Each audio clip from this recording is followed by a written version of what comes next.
That's maybe a little bit more. Is that all right? That's cool. We're live now. Okay. Today is then Monday, the 19th of November, 2018. And we have CC. We did have Patricia, but she seems to have we just lost her just before we went live. So she's been having lots of internet problems. So it might just be you and me unless Flat Earth Dude comes on tonight. But welcome, CC, our guest. Thank you for having me, Karen. Absolute pleasure. We were just saying as we were coming live about things you like to talk about was NASA, and you were just mentioning your video. Yeah. Well, I want to start off with saying your videos really are good when you do those NASA videos on them, showing everybody about the floppy door and the nonsense that they have. But, you know, you got to think about it in a sense, because basically they're told to do this. You know, I mean, before the launch or whenever they figure out that the Earth is flat. I don't know when. I think it's kind of like a last minute thing. That's my personal belief. But you know, I mean, their lives are in jeopardy if they open their mouths. So they've got really no choice but to lie. I mean, they have to. And you know, it's like, who do you feel sorry for? Really, nobody, as far as I'm concerned. But you know, I mean, they got themselves into this shit, and they're all military anyway. Every single one is never going to have anybody off the street go to attempt to do anything. You know, I mean, it's a bunch of bullshit. They're not doing anything. No, it's all just computerized. The whole thing is just rubbish. Even when they've got the ISS space station, they're trying to make it look like a ball and they're upside down. They're just going in a straight line. Yeah, a nice curve too, and into the ocean. You know, I had to bite my tongue earlier. It was funny. Actually, it was on Friday when I was driving around with a patient in the car, and I don't know how the conversation got into NASA. I didn't bring it up. He did. And he's like, wow, they work so hard when you could see the videos that they put out. And I'm like, you idiot. I wanted to scream in this guy's face. I couldn't say a word, though. I was like, oh, God, he's going on and how hard they work. They're not doing anything. They just twiddling around with screwdrivers in the pool. It's extremely rare when I go to a bit of footage that I don't see a problem with it.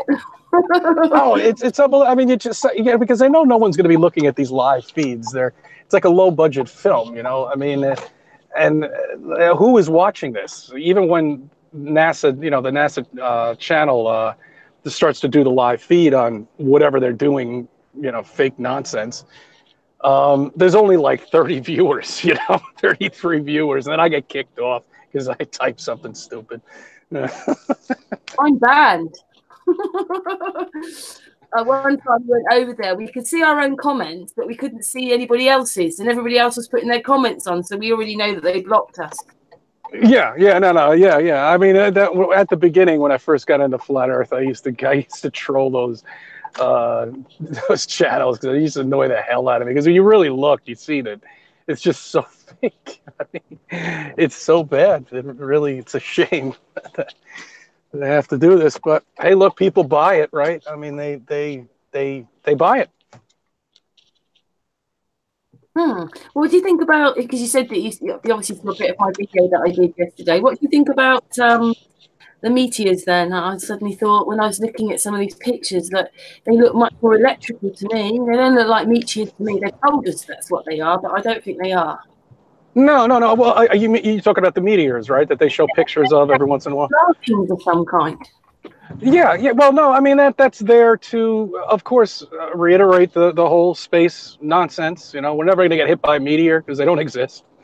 You know, I mean, it's just more propaganda that they have, that they try to make us feel so insignificant that our human species could be wiped out at any moment in an event of a meteor hitting the planet, which apparently is very common, and that's what killed the dinosaurs. And it's all there to, you know, again, to keep people in fear, you know.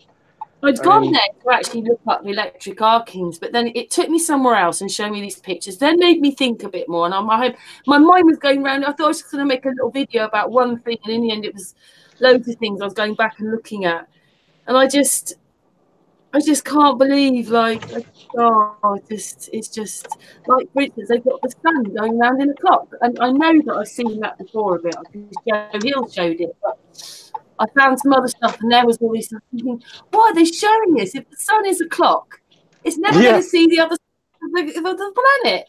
Yeah, no, exactly. I remember when what the hell was it? Halley's Comet came by. I forget when it came by here.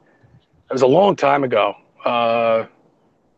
Then I didn't know anything about flat Earth, so I was looking at it at eyes that this thing really does exist, and it's there, and it's a meteor, and I really would like to see it again in different eyes, but of course it only comes around every 70 years. The amazing light show up there. Yeah, wouldn't we look at it all differently? Yeah. Yeah, I really would like to, hopefully, I don't know. They come by every so often that, I'm sure there's going to be something coming up in the next couple of months or a few months or something like that. It's going Well, I know that Bling Bling showed the moon as a disc, and I've shown it as a disc, and then someone else has shown. NASA is showing everything in the moon as a disc. I don't know how they think that those pictures ever look like that thing's rising with the planet. Yeah, I mean, you can just tell with your own eyes. Turns into a crisp. Yeah, absolutely. I mean, it doesn't even follow any characteristics of a 3D object. You know what I mean? I mean, even when you look at it with a pair of binoculars, I haven't gotten the P1000 yet. I can't wait to get that thing. I'm saving up for it, so I should have it in the next few months. But that's going to be one of the first things that I do is zoom in right on that, especially on a full moon. Get a tripod and I'll put it onto my channel and take a look at all the anomalies. I mean, everything that's on there is just it's an amazing light show. It really is. And then I realised, I was watching it, that they've actually got the moon. So there's no blue haze on a lot of this. There'd have to be some kind of haze, because there is a haze. There's no haze anywhere. And then suddenly you see the ISS space station leaving on the haze and making it look like they're leaving this planet, when actually the haze is only a few miles up. So they're so pathetic, aren't they? And then yeah. The moon's is coming out of the blue haze. That means the ISS space station's in the haze. Which means it would be a hell of a lot lower if it really did exist. Yeah. I mean, come on. People don't see this crap. And, I mean, it's... I'm going to go out and get some night vision goggles. They're pretty cheap. You can buy a pair for like, I don't know, $100 or something like that, maybe even cheaper than that. And I want to look at the sky with night vision goggles. Somebody told me that I've heard people, talk about it, that you can see all sorts of weird stuff up there with the night vision goggles. So I'll let you know when I get a pair, and I don't know if I can record it though. I'm doubtful. I don't think I could. The Boogeyman channel. What's that? Have you heard of the Boogeyman channel? Well, it is. No. He's reckoning through his cameras and his telescopes that basically it's just the sky is a matrix anyway, and it's covering up stuff. And to be honest, there is a kind of ISS space station. It's not in space. The space about is the space we're living in with the aeroplanes. That's that's the space. We're in space right now. Congratulations, you're in space. We're all astronauts. This is space, what you're in. And we don't float. We don't float. Yeah, exactly. Exactly. And, I mean, he reckons that there are things up there, and the sun and that they're all on these tracks, and they've tethered themselves to these tracks. You saw that video of the satellite that had a balloon around it. That was one of my first. That was one of my first videos I came across a couple of years ago. A SATA balloon. Yeah, satellite balloon. I mean, I that was one of the first things I came across, but. Yeah, I mean, I don't know if it was for you too. I mean, it really first started off with NASA with me, because, I mean, why would they be lying? Now we know, but I mean, then I couldn't figure out why would they be lying about space if it was really out there. We could go. We have money for it. Got the technology for it. And I couldn't make any sense. And then I figured out that, hey, look, there is no space. This is a flat land. They're hiding everything. They have to have this agency in order to, keep the lie going, and so often blast one of these things off. But no one's asked about not ever going back to the moon. I don't see anybody even questioning that. I think it's really crazy that if they have all these people watching stuff, that they can't see that people are seriously finding the errors and putting them all over YouTube, and they still do nothing. except probably make sure that you lose all your viewers and all your whatever it is, and you go to the back of the queue. Oh yeah, I mean, I think those errors are pretty much on purpose. You know, most of them. I mean, the floppy door. Come on, man. I mean, that thing is so bad. It's so obvious. People had a go at me on my post about that, like, you blah blah idiot. It's a terrible cover, and you're just thinking, oh dear. Yeah. Oh my goodness. Yeah, it's ridiculous, you know. And then watching them and with the CGI up in the ISS and you know where it's not, they're not up anywhere, but you know, wherever they're taping these things from. But did you see Joe's video when on the video itself it looks like two of them have gone upside down, so their heads are just poking from above? But actually, I looked at that one. They're not upside down. They're just standing there like you and me looking at a camera, and all they've done is turn the camera upside down. Oh man, jeez. Yeah, I mean, their arms disappear, their legs disappear. I mean, really, it's just so CGI'd. It's awful. I mean, it's so bad. It's amazing because they have so much of our money. Where does that money go? Obviously, it's not going to their CGI department. No, I think it's going on all the fake walls. It's going on those laser guns which are pretending to have forest fires. Yeah. Well, yeah. All about that then. That's horrible as well, isn't it? Yeah, I always sorry, I just got an email from oh, are you there? I'm here. Oh, okay, sorry about that. It's just weird when I get an email or a text or something like that, it turns off my Hangout. Okay, I'm back. All right, good. What happens if when someone calls in, it does that, doesn't it? Yeah, no. The California is really, there's a lot of anomalies I don't understand about California. I mean, there, you know, the fire inside the trees, that doesn't make any sense to me. But then a scientist comes out. Inside out, you mean? Yeah, and then a scientist comes out. He's like, "Oh well, because it gets so brutally hot." Bullshit. I don't believe that. I don't buy that. That's impossible. I've seen forest fires. We've had them up at there's a Harriman State Park up here, and you know, the intensity of it's incredible. But I just can't. I don't understand how they can form a fire inside out. It just doesn't make any sense to me. But then you have 50 million scientists that come out and then they come up with an explanation for everything and make it believable, you know. So, and not just that, it could be that your house or trees get burnt, but not next door's, or half of next door's gets burnt. Just like 9/11, you know, got half the building. Yeah, and you see the videos. You see every single house is gone except this one house in the middle. I see that with the storms, especially down in Long Island. Recent hurricanes that we've had, those are really weird because like every house would be destroyed and this one house makes it out of nowhere and it's in the middle, and the house is there's nothing different about the house. It's not built better. It's exactly, you know, built the same way as the houses around it. I see that a lot, and we're seeing it with California. We just got hit with a snowstorm here. It was horrendous.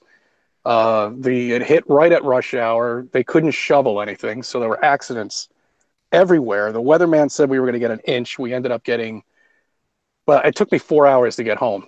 So by the time I got home, I think there was about 7 inches of snow on the terrace. That's not good.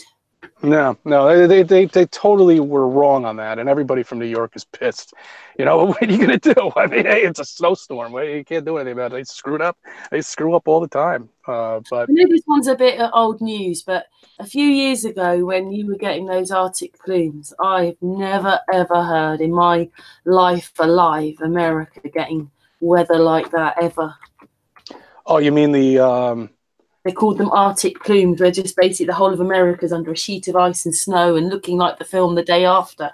Yeah, I remember that. Yeah, we that was our record breaker. I think that was the year that we were upstate. I think we were on vacation for a week, and it was 40 below zero real field temperature, not you know, wind chill. This was real feel 40 below. And never seen it like that before up there. I took a picture of it on my phone, my older phone. I don't know where that picture is, but that's the lowest I've ever seen it. I think that was probably the storm you're talking about.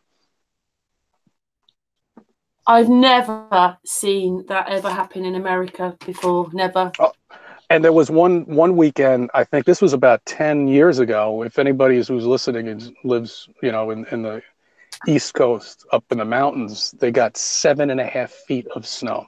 That was, and it was two storms actually. One happened on Friday night, and What? the second. What do you mean? What's that? Just gone. The Friday just gone. Oh no. This was a while ago. This is probably about 10 years ago, I think, maybe 15 years ago. And they got, it was about 7.5 feet of snow. It was Hunter Mountain was closed. Everything was basically just shut down. The roads were not passable. They weren't even drivable. The whole place just shut down for weeks. Before you got yours, we had a couple of winters like that I've never seen like that before in my life, where basically for weeks we were driving around on ice for weeks. Mm-hmm. Yeah, we get that. We get that here. Yeah, and there was one winter we got absolutely no snow, nothing. I've never seen anything like that before. We didn't get one drop of snow. It was incredible. We went the whole winter season without any snow. The mountains got some snow. I think they had 1 or 2 storms, but we never got anything down in the lower county. Now it's probably them experimenting on us. That's probably. They're just experimenting all the time, aren't they? Yeah, I mean, they're screwing with the weather. You see the planes. I saw today was a big chemtrail day. They were spraying all over the place today. You know, and it's always like before and after storms, I really see the intensity pick up, you know, where it's not just one, it's multiple. And they're definitely doing something with the weather. There's no doubt if they're, you know, screwing with it, making it. I say that the whole of our weather is generated now. It's not natural. No. The clouds aren't natural. There's nothing natural up there in the sky. I mean, but I don't even think. I don't know whether you feel like it when it gets hot. It's felt like it could be like you're in a microwave. Yeah. I've never felt that before. Last couple of years, I've felt it like they said it's 24 degrees, but it feels like about 50. Yeah. No, we get that heat here, and it's just brutal. You're baking, you know. I mean, I put it this way, you know, my daughter is 8 years old, and she can't take the heat when she's on. I have a small fishing, very small boat. You know, we take it out on the freshwater lake, and we only went 3 times last season because it's just too brutally hot. I can't take her out there when it's 90 degrees outside. She'll dehydrate. And I mean, that was like that most of the summer here. It was just really, really hot, and there was no wind. And then the 2 combinations is not very good. No. Something else, when I was making my little trailer about you'd been to, was it Zulone, or who's in the chat room? You were talking to someone about CB radios and how they just prove we're on a flat plane. Yeah. I you know, I mean, if we were on a curve, you know, the CB radios work from line of sight. I mean, you have to, that's why they work so well on the highways, because it's all flat on the highways. And, you know, but if there's any curvature or anything like that blocking the CB signal, I mean, if you have a ham radio, they travel all over the country. You know, I mean, you can get somebody from Florida, if I wanted to, from 3,000 miles away. But the conventional regular CBs that you have, the truckers, they usually only have about a 5 or 6 mile range. But, you know, anything gets in the way of that signal, you're not going to be able to talk. You know, maybe they go 10 miles, something, but still, it just doesn't work out. You know, if there was a curvature, there'd be something interrupting this signal through these CBs. And with a ham radio, I could talk to somebody down in Florida. You know, and then the scientists come out, it's like, oh, well, it's bouncing off of the clouds. Nah, yes, they're not doing anything like that. We live on a flat ground. Can I just say that a few people in the chat room have said hello, but they've gone up now. But Ditcher's in the chat room, and he goes, "Yo, CC." Oh, hey, what's up? How you doing, buddy?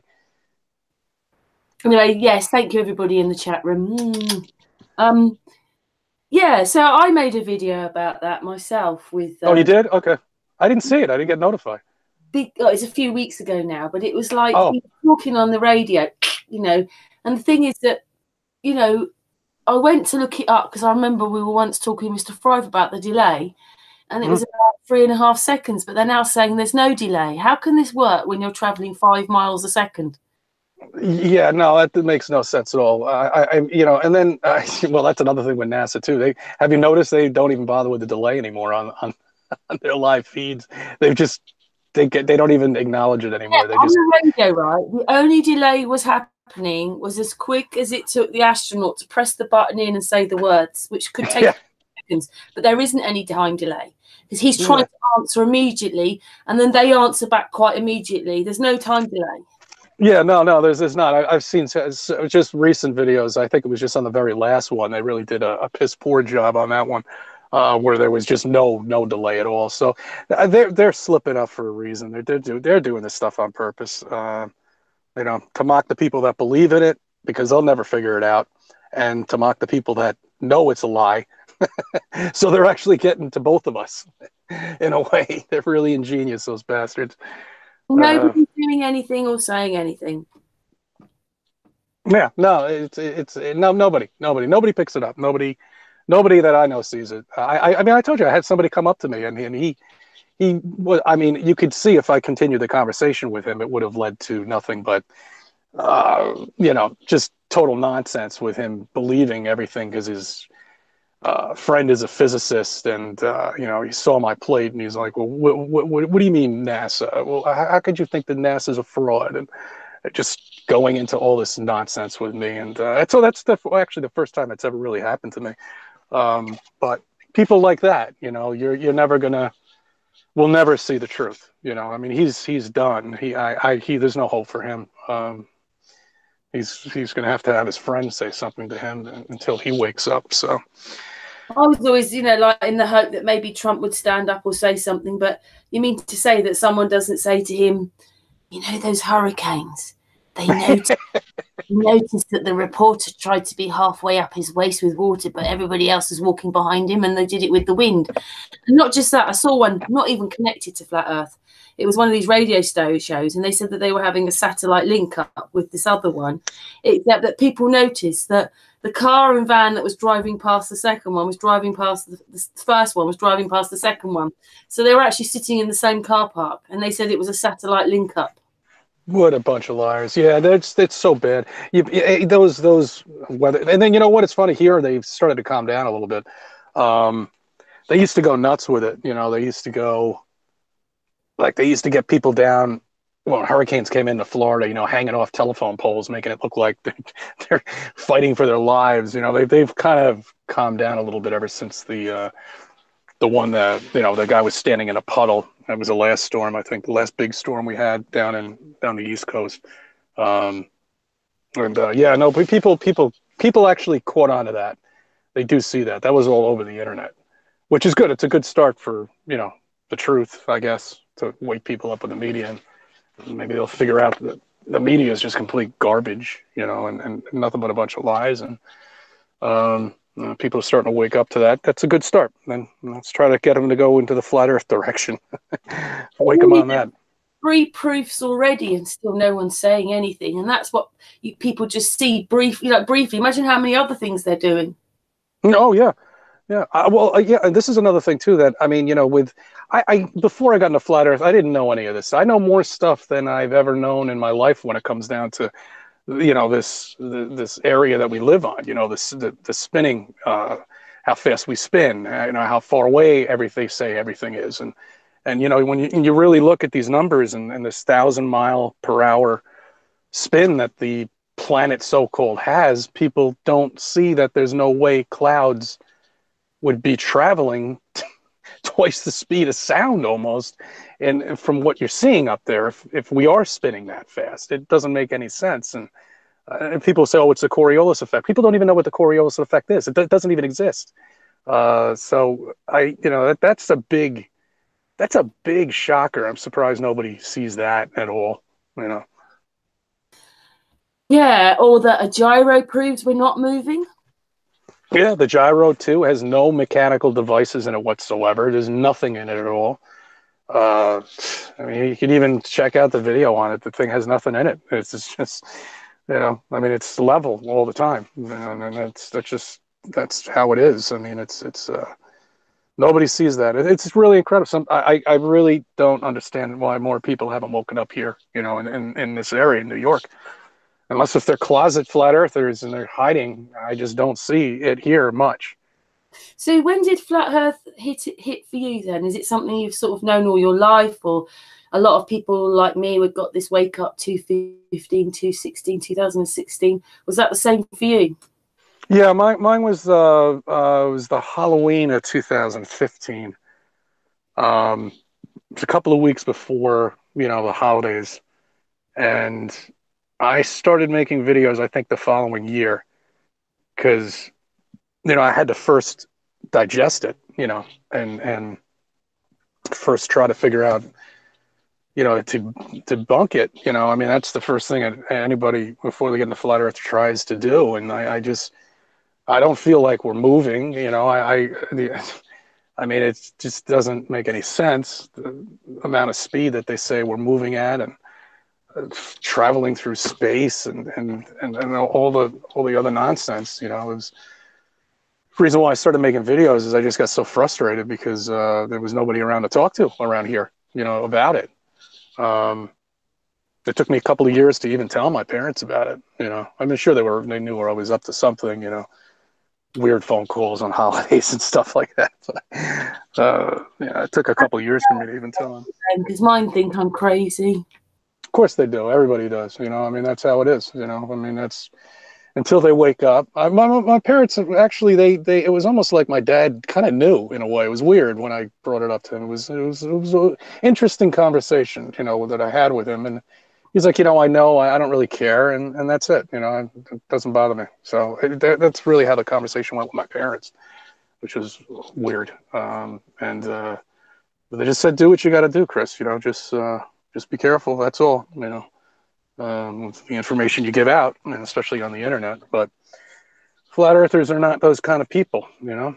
I mean, the few that I've met are What about your probably. kids and your wife then? Are they flat earthers, or are they not into it? Yeah, my daughter knows about it. Actually, there was a kids show. I've been trying to find it. She was watching, and one of the characters said something about flat Earth, and my eyes just opened up. And my daughter looked at me, and she's like, you know, she just said flat Earth.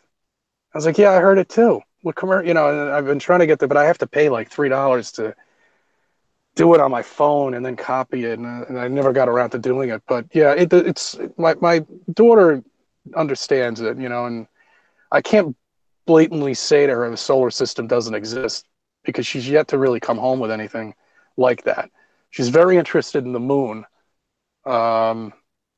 And she even told me it doesn't look like a planet, you know, it doesn't look round. Because we have looked at it through an old telescope I have upstate. It's funny she should bring that up because, you know, I never really mentioned anything like that to her. So, but in terms of Karen, you know, she's not quite there yet. I mean, she was at one point. I don't understand. She actually interviewed an astronaut, and she turned over to me. She's like, all the pictures of Earth just look so fake. The atmosphere just doesn't look real. And then all of a sudden she just stopped thinking about it, you know, and she went back to reverting back to what we used to think we live on, you know.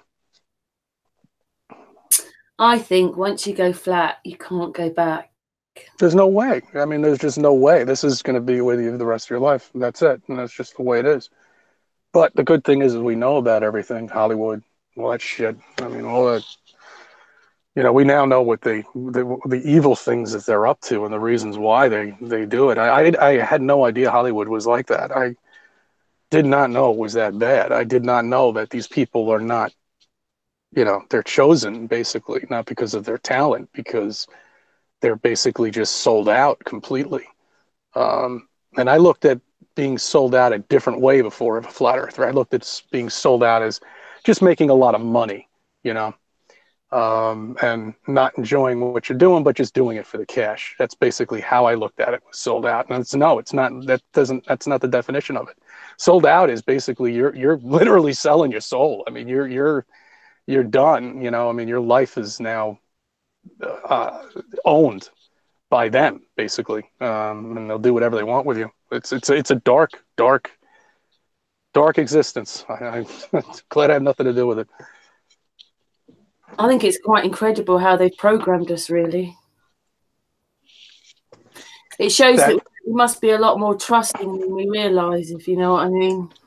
Well, everybody is like that. I mean, when we all were like that before Flat Earth, I mean, I trusted everything, you know, and how come there weren't more people saying, no, it's flat? How come we haven't heard anybody else really for years and years? I know what they did. They did this in the 60s, and then slowly they petered it out in documents, because if you imagine, we all think, oh, computers and iPhones, but 20, 30 years ago, it wasn't quite the same. Not everybody had a computer. And I would never have been able. Two generations, CC. So it wasn't talked about. And so it's a bit like people go, oh, this new flat earth thing, but it was never new. They just stopped allowing or talking about it, and now it's just that we've woken up ourselves. Yeah, I agree. I mean, there was signs in 1920, I think, in the city. I'm not sure where it was, if it was in New York City or somewhere else, but it does say, you know, flat Earth on it. And you can tell it's an authentic picture, you know. So this is something that was definitely around. But I mean, now that we have all of this technology, you know, we now can talk to each other. I would have never met you. I would have never met many other people in the UK. I am happy that we were all able to meet each other. You know, unfortunately, I don't know how long it's going to go on for. I think we're running out of time, but that's my personal belief. But I don't know where it's going to, you know, go from here. If they're going to shut down. I mean, my channel's so I've seen it with yours too. I mean, my subs are being on a daily basis. I gain 10 subs and then I lose 10 subs the very next day. I never had that happen to my channel when I first, you know, opened it up. I mean, they're screwing with me like you wouldn't believe, and many others too, you know. So there's definitely Google's definitely doing something. They're definitely up to something right now. Yeah, basically, and you have to go, it's got 1 million views looking at it. Yeah, no, they'll never let a channel like mine or yours ever reach a lot of subs. They just won't allow it. They're choking everything. Happening. I don't know why it was this time. I don't know if it signifies something, but a load of people started getting internet problems when we had that eclipse last year in America. Everybody did. Everybody started saying on the Hangouts, on the streams, well, my internet's crap. It's so slow. And they did something. I'm not sure what they did there. Maybe it's all going over to these bots and things. But YouTube, God, they really do mess around. They just hate Flat Earth. But they shouldn't do, because now Flat Earth is a big section, I think, of YouTube. Yeah, they're making money off it, which I don't understand. I used to be able to find myself on YouTube. I can't even find, I mean, unless if you're subbed to me, you're not going to find me. I mean, they buried me in like 2 or 3 million in terms of the viewage, you know, whatever their view marker ranker is. I mean, I'm all the way on the bottom, so that's just the way it is. I don't care, you know, screw it, let them do what they want. I wasn't planning on doing anything with the channel anyway, like making money off of it or anything, because there's just not there, you know, unless if you're Bo Diddley or whatever the hell his name is, you know, people like that who have millions of subscribers, you might be able to make some money, but people with, you know, 100, even 200,000 really don't, you know, there's really no money. I don't see much there at all. So, you know, let them do what they want. Just try to, I'm mainly, my channel's there to meet people, you know, basically, you know, I mean, that's really what I wanted to do with that. And that's why I put my name and my phone number, you know, there, and my email. It's just, you know, if anybody wants to contact me, just contact me, you know, and I've had a lot of people do that in the past, which is great, you know, from all over the country. Yeah, it's very nice of you. And you also like having a little discussions about what's annoying you. CC, oh yeah. I really wanted to do a whole little trailer about CC here, CC here, CC. That's funny. Yeah, no, I like that. I like that clip. I put it on my channel. That was nice. That was funny. I had another guy who was doing that too. He kind of disappeared. I don't know where he went. He was taking my videos, and I couldn't tell if he was doing it for good or for worse. And I'm not really sure, but he's not doing it anymore. So I don't know. I don't know. Maybe it was just a troll screwing around. It disappeared. It's funny with these trolls because they come in waves. You know, and then they just come up with a new channel and they change their name, and I know who they are still because they type the same things. They just have another name another sock account that they do, and I see them on your channel too. But they come in waves. They really do. Sometimes they don't like the person we've got on. Thing is, you know, I'm a people person, and I appreciate everybody that comes into our chat room. And you know, some of them in there, you know, I talk to a little bit, and you know, you progress a friendship with them and trust. But the whole idea is for the group. But as a group, I'm zero on bad behaviour in the chat room. You start saying horrible things, you just get blocked. I asked the ones that've got the wrenches, block them, just block them. They just want to disrupt. They're not even listening to what's going on the panel. I know that everybody's going to talk in the chat room anyway, but they're not talking about. They don't want to discuss anything that anybody's talking about. They just want to cause mayhem and upset and swearing and stuff. It's horrible. It is. It's so boring to go and do that to another channel. How boring. Yeah, I never really understood that, because even if I did hate somebody, I wouldn't bother going on their channel. I wouldn't even care, you know. So then that's why you know that they're what they do, you know, that they're just, who knows, at a hospital bed somewhere, or just complete losers. I don't really understand them. And I know some of them are paid. They're there to do that. I'm sure about that. But there are some other people that seem genuine, and they still leave these nasty remarks all the time. Screw them. Yeah, that's why I'm not sure I'd be so good at being. I mean, the other day I did flat smack someone on the telephone, but I'm not sure if I'm very good at going out with loads of people. So if I may meet some walls, get on with it then. It's tough, yeah. Can you? I did a couple down in the city, and it's tough. It's not easy, you know. I mean, we had you know, we had a poster, we had all the stuff everybody has, you know, and then you kind of just really, we kind of wait for them to come up to you, you know, in a way. That's what I was doing. I'm just not that type of person where I can get into your face and scream flat earth to you. I just don't have that type of personality, you know. And, if you ask me about it, I'll tell you about it, but I'm not going to go running around in the street yelling flat earth. That's just not the way I am. Yeah, the one if I have to do it, it's well, if you can make water stick to a ball, I'll believe we're on a globe, but you can't. Yeah. Show me a satellite one of these days. And you know, people don't realise if gravity was real and the water stuck to the ball, which it should do on your tennis ball, the water should stick. We'd be what they've told us about space is what we'd be living in. You know how they've told us how it reacts, and you know the water's wobbling. That's how we'd be living. Yeah, and there'd be no continents. They'd be in the middle of the equator, because they'd be moved with the spinning of the Earth, and nobody seems to question that. You know, and then they say, no, I mean, the water really is a big thing, but people get really annoyed with it when I bring it up to some people. You know, they just say, oh, the sheer size of the planet. Like, bullshit. That doesn't make any sense. Look at the picture of NASA. Look how circular that ball looks. You're telling me that water sticks to that the way it does? You know, one thing that I never understood this when I used to watch Star Trek and The Next Generation, and, you know, they had the ship on the bottom of the planet, and the planet's like directly above them.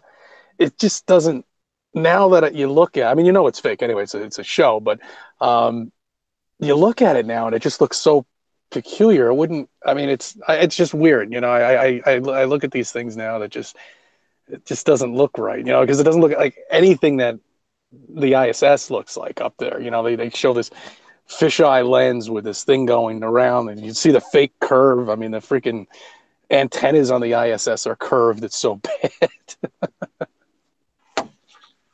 I can't. Once you know and you look at any of those videos, they just get more and more ridiculous, don't they? In fact, what you're actually watching is Thunderbirds. Yeah, exactly. You know, I mean, that's the perfect way of putting it. You know, I mean, it's You know, nobody catches this fisheye lens, which really is shocking. I mean, they think that this artificial curvature is real, you know, when meanwhile, if it was, the Earth would be the size of a football field. With the way that just bends through the camera on those fisheye lenses is so bad. But I'm just surprised nobody even sees that, you know, and which I think is purely accidental. That I don't think they meant to do that. I think that was maybe because of a angling or a wide angle to make it wide angle, and it just happened to be that it curves, you They know. weren't expecting loads of people to wake up, though, were they? Because the program was damn good. Exactly. Unfortunately, they haven't because of that. We were where we were before. That's where we were before. But this, over the whatever they've done to us, it just seems. I'm not sure if those generations before were awake, but if you ever watch Martin Leakey and the floods and the mud floods, something else has been going on here, and they're totally lying about everything. Yeah, every single thing, you know. Yeah, I've seen those, and those are hard to believe, you know, that you know that he's got into what these drawings are telling you, and it's basically electromagnetics. And basically, with what he's looking in and how he's seeing what the information's saying, actually we can only go as far as we can go down is only as far as we can go up. And if you follow Enslaved by No Media, he'll tell you that everything's a lie and that everything's only half the distance. So we're probably not as big as they say we are. The planes are not as high in the sky as they say they are. They haven't got, well, they haven't even got petrol in like they say they are. Sorry, fuel. And then Martin Leakey's saying, well, what is it? 8 miles down, 8 miles up. And that would make sense then, because maybe it's about 8 miles, because if they've made the sun 93 million miles away, just take all the noughts off, 9.3 miles. Yeah. No, it's an interesting way of looking at it. Yeah, no, I've seen that, and it does make sense. And you look at these planes; they don't look that far up there. The way they say they are, 32,000 feet, 42,000 feet, or whatever. I know the ones that spray are little dots because I've taken a telescope and I have looked at those, and they're way up there. They're definitely high up there, but I don't know if they're as big as. Actually, I think they've done the same thing. If you listen to Enslaved by No Media, they're just smaller planes, but they like they're way up high, and it's because they're smaller planes. Yeah, that's what I was going to say. I don't think they're the size of a 747. I think they're smaller, and that's right. It does. It could. Yeah, it definitely makes them look like they're higher. It could be true. I mean, the only one who's ever been up there is the military, you know, as far as they say they've been, you know. I mean, that's they're the ones in the jets, you know. We'll never get that high, you know, wherever it is. But yeah, no. Exactly, because, you know, if you do try to go closer to the sun, it does seem to move away, which is really crazy. But when we're looking at the moon, right, we can only see in focus for, what is it, nearly 5 miles or something like that. So if those things are in focus, it's showing you what you're looking at isn't very far away. No, I mean, how can anybody get a P1000 or P900 and zoom in on a crater when this thing is 250, 260,000? I mean, it's impossible. I mean, I mentioned this to somebody else too. You can't even zoom in on a mountain that's 75 miles away. You know, I mean, really 100 miles away, get an accurate look at it. And people have done that. People have made videos about it. And meanwhile, look how crystal clear the moon is when you look at it through, you know, through one of these high-powered cameras. You know, I mean, it just doesn't. It's not as far. I remember this once, but it was actually a radio or chat, you know, like some sports thing, and they were talking. And what it is I know that you can't see for that many miles on the ground. There's trees and houses and all sorts of things in the way. But what this commentator was saying, I can see the moon from here, but I can't see California. So he was just trying to explain how close the moon was. Yeah, that was a good slip up. That was a good catch. Yeah, and I've seen that. I've seen people even just zoom in on buildings right there, but they're also zooming in on the moon, you know, and they're seeing it perfectly. Meanwhile, a building across the bay, they're having difficulty. I don't mean to keep promoting Enslaved by No Media, but he is that with a camera that you've actually got to zoom in already to then match what you're seeing, because when you look through the viewfinder it's made everything smaller, so you have to zoom in. Because he'd say, look, this is a picture from my camera, does it look the same? Well, I'm telling you it's not. I can see the building, I can see the colors, I can see the windows, but can you see it in the camera? No, you can't. I have to zoom in for you to see it. cameras are also sort of lying to us as well, making us feel like when you're zooming that you're zooming much further than you are anyway. Yeah, yeah, and there's no doubt about that. I mean, I had a P900 for a brief time, and then I sold it because I want to get the 1000. And you know, when I did have it, I brought my significant other down to the beach. That opened up horizon. I was zooming in on the boats, and then show her that it wasn't going anywhere. You know, that they weren't going over horizon. But those are pretty far away. I mean, those got to be about good 20, 30, maybe 40 miles away. Because those are the big, you know, naval ships, and they stay way, way out there. The conventional, you know, smaller boats are much closer, but the naval ships are way out there. DC, there's something with that as well. And what it was is, again, really sorry to mention enslaved by no media, but I was watching one of his videos where he's going, well, how come everything looks like this from here? And then he drives about 5-6 miles closer in, and everything is smaller. But I was with Flat Earth Darb and Costa, who come on Sun and Moon, and or they're my friends. And basically, we were standing in the car park, and we'd already been and round the pyramid, the Silbury Hill Pyramid, and then it's got to be a little bit of a distance. I couldn't say if it was quite 1/4 of a mile, but there was a distance. You know, it took you a good few minutes to walk to the fence. But from the car park, the pyramid had grown like 4 times. It was huge. It looked absolutely enormous there. But when you walked to the fence, there's a field in between the fence and the pyramid, which was non-existent in the car park. It looked like this thing was absolutely enormous. So further away, the pyramid grew. I don't understand. So what does all that mean? It's probably what's making the sun and the moon look bigger. It's something else like that's happening. If that happens down here, it's got to be happening up there.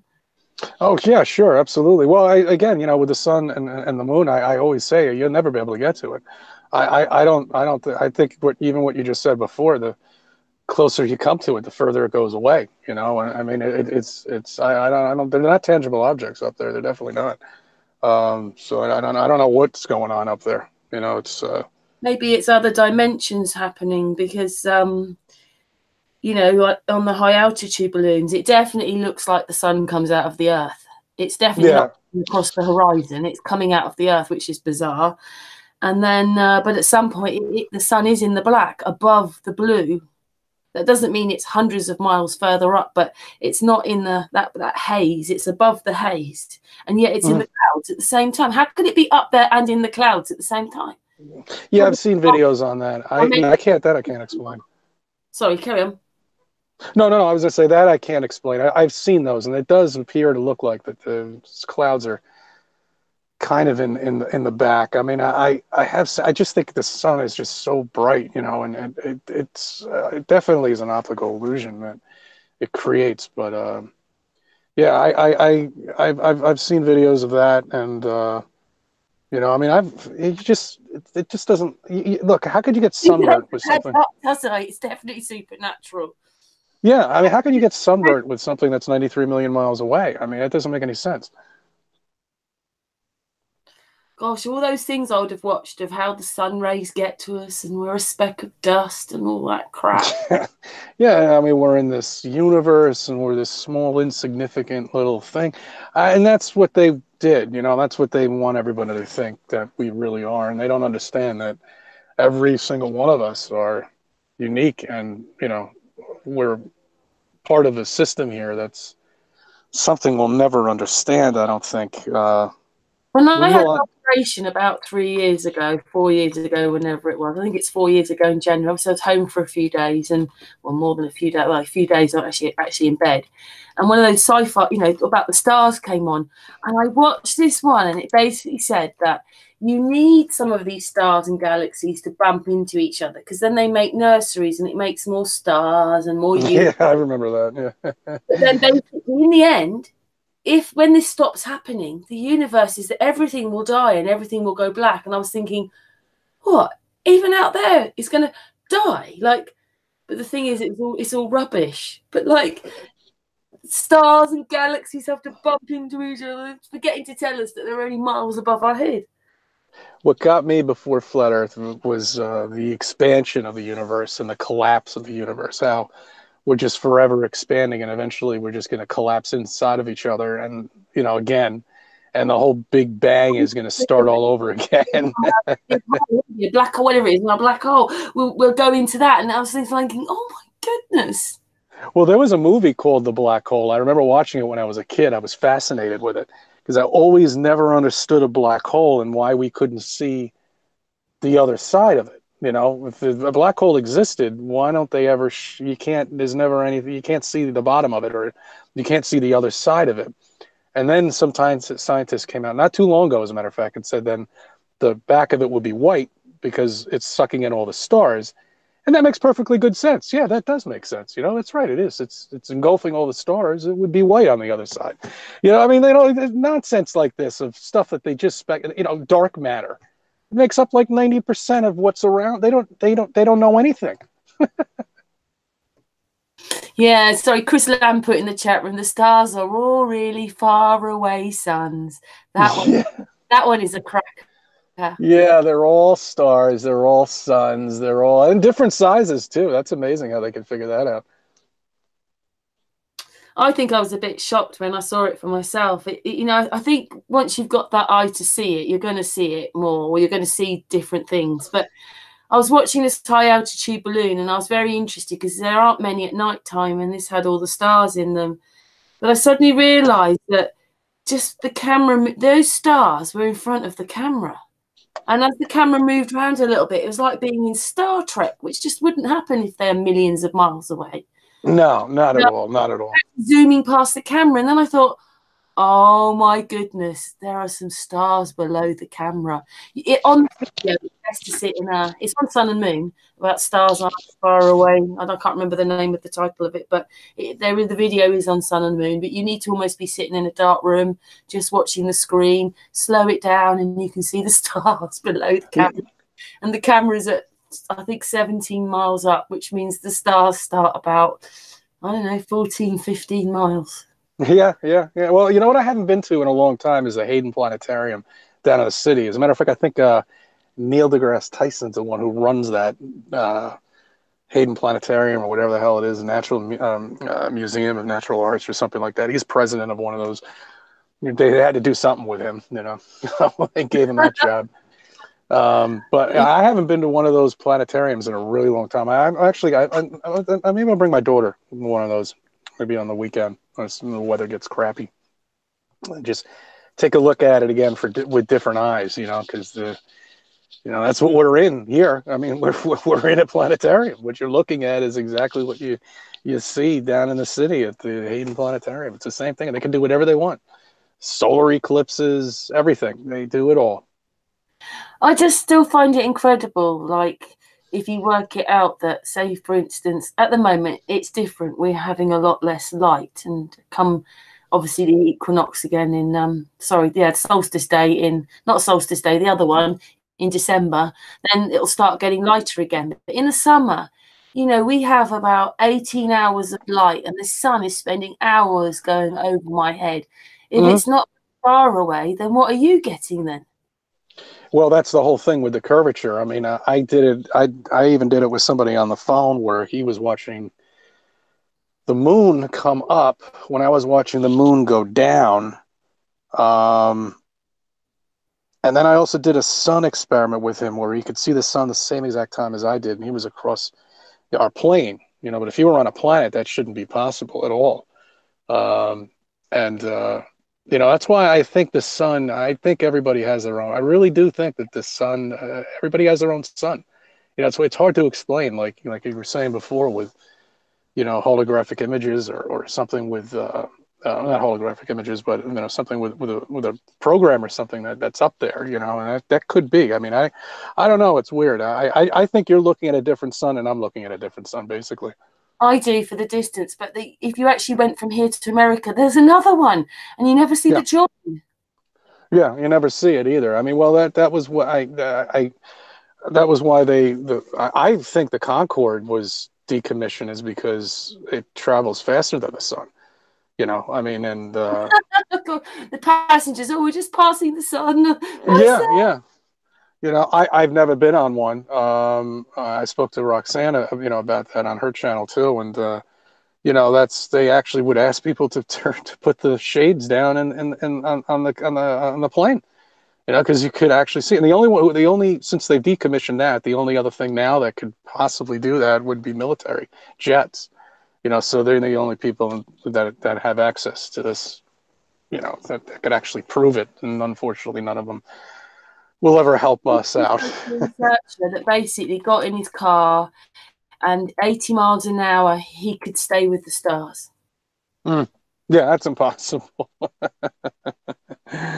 the moon always looks like it's, following you. That's a reason. There's a reason for that. I mean, if anybody goes down to New Jersey, there's a big flat land right off of 95, and there are these huge industrial buildings. They must be, I don't know, 50 miles or something, 40 miles.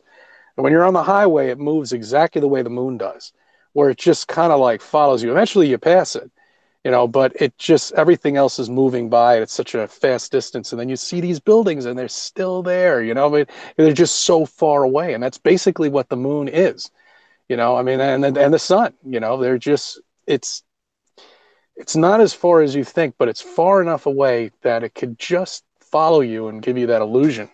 And so look, CC, that if we were doing it on land, it would look one way, but once you stick something up in the sky, it's going to cover the land anyway, isn't it? Really, it just is in distance. Yeah, absolutely. Well, I mean, the planetarium. I mean, just think about it. How big is this?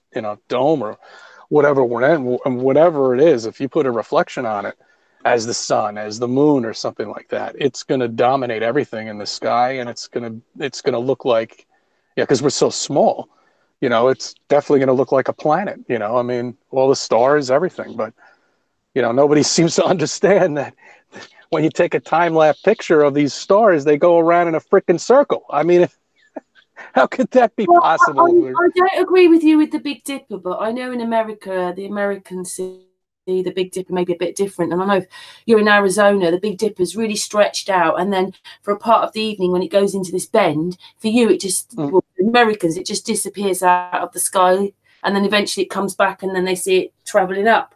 But that thing's not going in a circle. That thing's doing all sorts of things. That thing's twisting round and turning round. And, for me, in America, it's stretched and disappears and you only see it for some of the night. I went to my friend in Denmark and it was over there, down her garden over there. But for me, the thing goes around my house. So I've got to be a lot more north than Denmark and definitely you. And that thing goes around corners. I've seen it basically, even if I'm slightly on an angle, so it's not quite going dead north-south, but that's the way it's going. It might be going, let's have a look. It might be going slightly east. So it's going, oh my God, let's get this right. It'll be going northeast from the south northeast, that kind of thing. And that's exactly what it does. Yeah, you're right. I've seen that in the summer, the Big Dipper. Yeah, I've seen that. It goes basically, we just take out the slight diff because I'm not quite in the middle. It goes one of the sides, it goes over my house, but it goes around. Like 3 of the corners are around my house. It's basically going south to north, then it goes west to east, then it goes north to south, and then it goes east to west. That's not a circle, that is a square. And it's, even if it's twisting and going up in the air and twisting around and turning, the actual legs of this star, and they say it's not a constellation at all, but those stars work together. Well, you never see any of that on a time lapse. So I don't think the time lapses is telling the truth either. I'm going to agree with you on that because, and also, one thing that with those time lapse things, I don't know if they're not doing the whole sky. They're just doing sections of it. I mean, you see what is a Polaris in the middle, that just doesn't move. You do see rings around it, so I don't know if they're genuine either. I've never done that experiment myself. I will do it when I get my camera. Absolutely. And one more thing, just to let you know, somebody told me to do this when the moon was on the Tropic of Cancer and the Tropic of Capricorn, and it was January, not this year, the year before, so it was last year. But I've seen it. But I needed Stan Smith stuff. I needed a 360 pair of goggles, and then it would have seen it doing it. And I've noticed that Dave Marsh, when he talks, when he's looking at his information, he can see heartbeat signs, waves in his work. And that's what this moon did. The way it came in from the east, it was going west, but it was also going south. And then this guy said at a certain time, and it was true, I saw it twice in January last year, the moon then picked up the stars, if you understand what I mean, and went directly north, dropped them off, and then went west. Everything's moving, but the moon was going faster. And when I looked at it, or when I worked it out, it did a heartbeat. And now, are you talking about the waves of the moon too? Are you talking about that, or because I saw that where somebody had it, I forget what his name is. He was pretty well known, and he had a telescope up there. It was just he found it accidentally, actually, and you can see it's almost like resetting itself. The whatever you want to call it up there, and you can see several waves go through directly from the top to the bottom. And he captured that actually a couple times, and he even tells you when it happens. Apparently it happens all the time, like once a month or something, or once every couple of months. I can't wait to see that. You know, I'm going to definitely do it. If you find out which days are the Tropic of Cancer and the Tropic of Capricorn at a certain time, you have to find the time. That's when the moon is moving the stars. It's the moon that moves the stars. That's interesting. I gotta take a look at that. I was talking to the person on the phone, and I was just basically going, "Oh my God!" I just couldn't get past this out my window. Yeah. I really need to go and see what was happening with the rest. I'm not sure if when the moon does that, it moves all the stars around. I wasn't looking out there. I was just looking at what the moon was doing, and I was, oh my God, because like, how come no one else is talking about this? That's fun. Well, I tell the answers are up there. That's where the answers is in the sun, it's in the moon, and it's in the stars, and nobody concentrates on them. Think about it. Before you were a flat earther, what did you ever look up? Apart from, I knew about chemtrails way before flat Earth. I caught on to that a long time ago, but that's the only thing I saw up there, because I would see them, and I knew they were doing something that they shouldn't be doing. I didn't know exactly what it was, but I never look at the stars or the planets, very rarely. Even though you can see them very clearly up in the Catskills, I never really paid much attention to them. And your everyday guy that doesn't even care, probably doesn't even know how many planets they say we have in our solar system, so-called. Really, nobody really is catching on to this, which is quite surprising. Yeah, I was listening to a little bit of Crow making my little trailer for him, because he's coming on next week, and he was talking that they've changed some of the, like, oh my goodness, what are they called? They've changed the constellations. They've changed things around. They've changed what they are. That's interesting. Well, remember when we were growing up, we weren't moving. We were a stationary solar system with the sun in the middle, and we were traveling around it, stationary. Now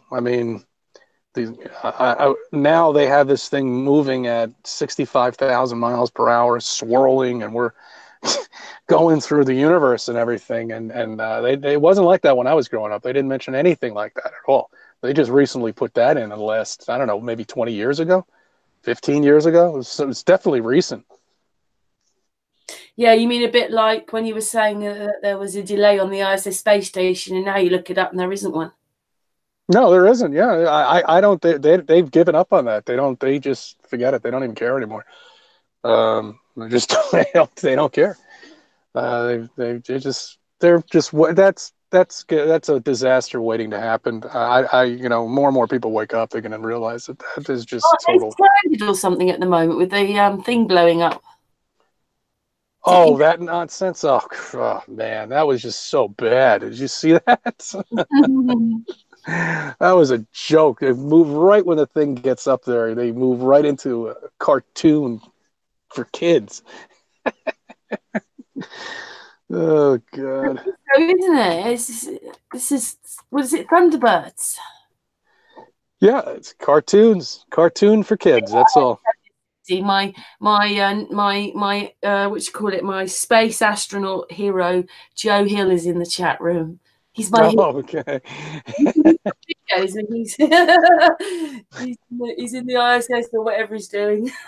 So, He's up there, yeah. Yeah, we should all kick some videos, you know, and put the CGI on there. So show them we could do the same thing here too. It's not too difficult to make it look like we're in space.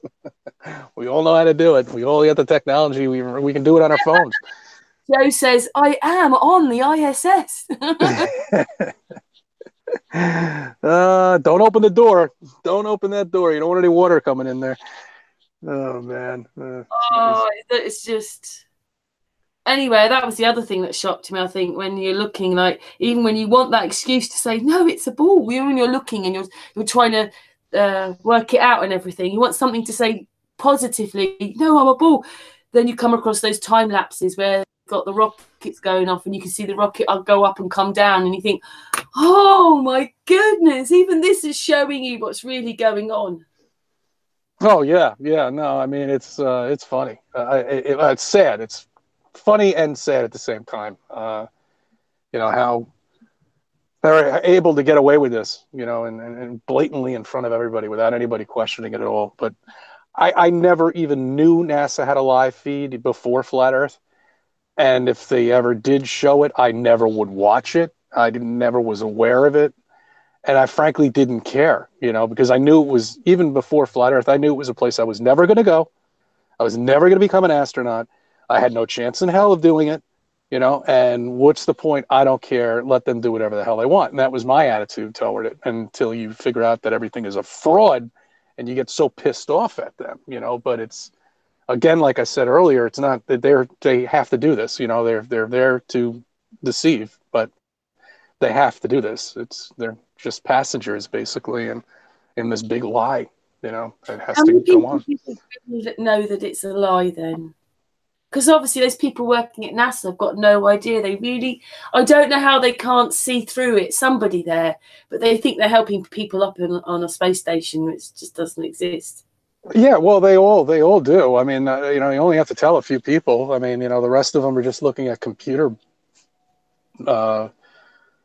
stuff, basically. I mean, you know, that's being programmed for them to look at, and if they went to school for it, it looks exactly the way it should look, you know, with the telemetry and where they are exactly. That's all fake, but you know, those are real numbers.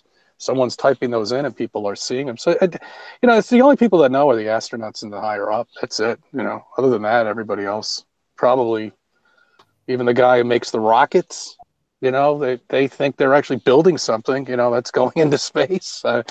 You know, I don't think a lot of people even realize it. And I'd really like to know when the astronauts actually find out, like that movie Capricorn 1. They didn't even, you know, the way the movie portrayed it, those astronauts didn't find out till the very last second when they were actually in the space shuttle, you know, just about to take off.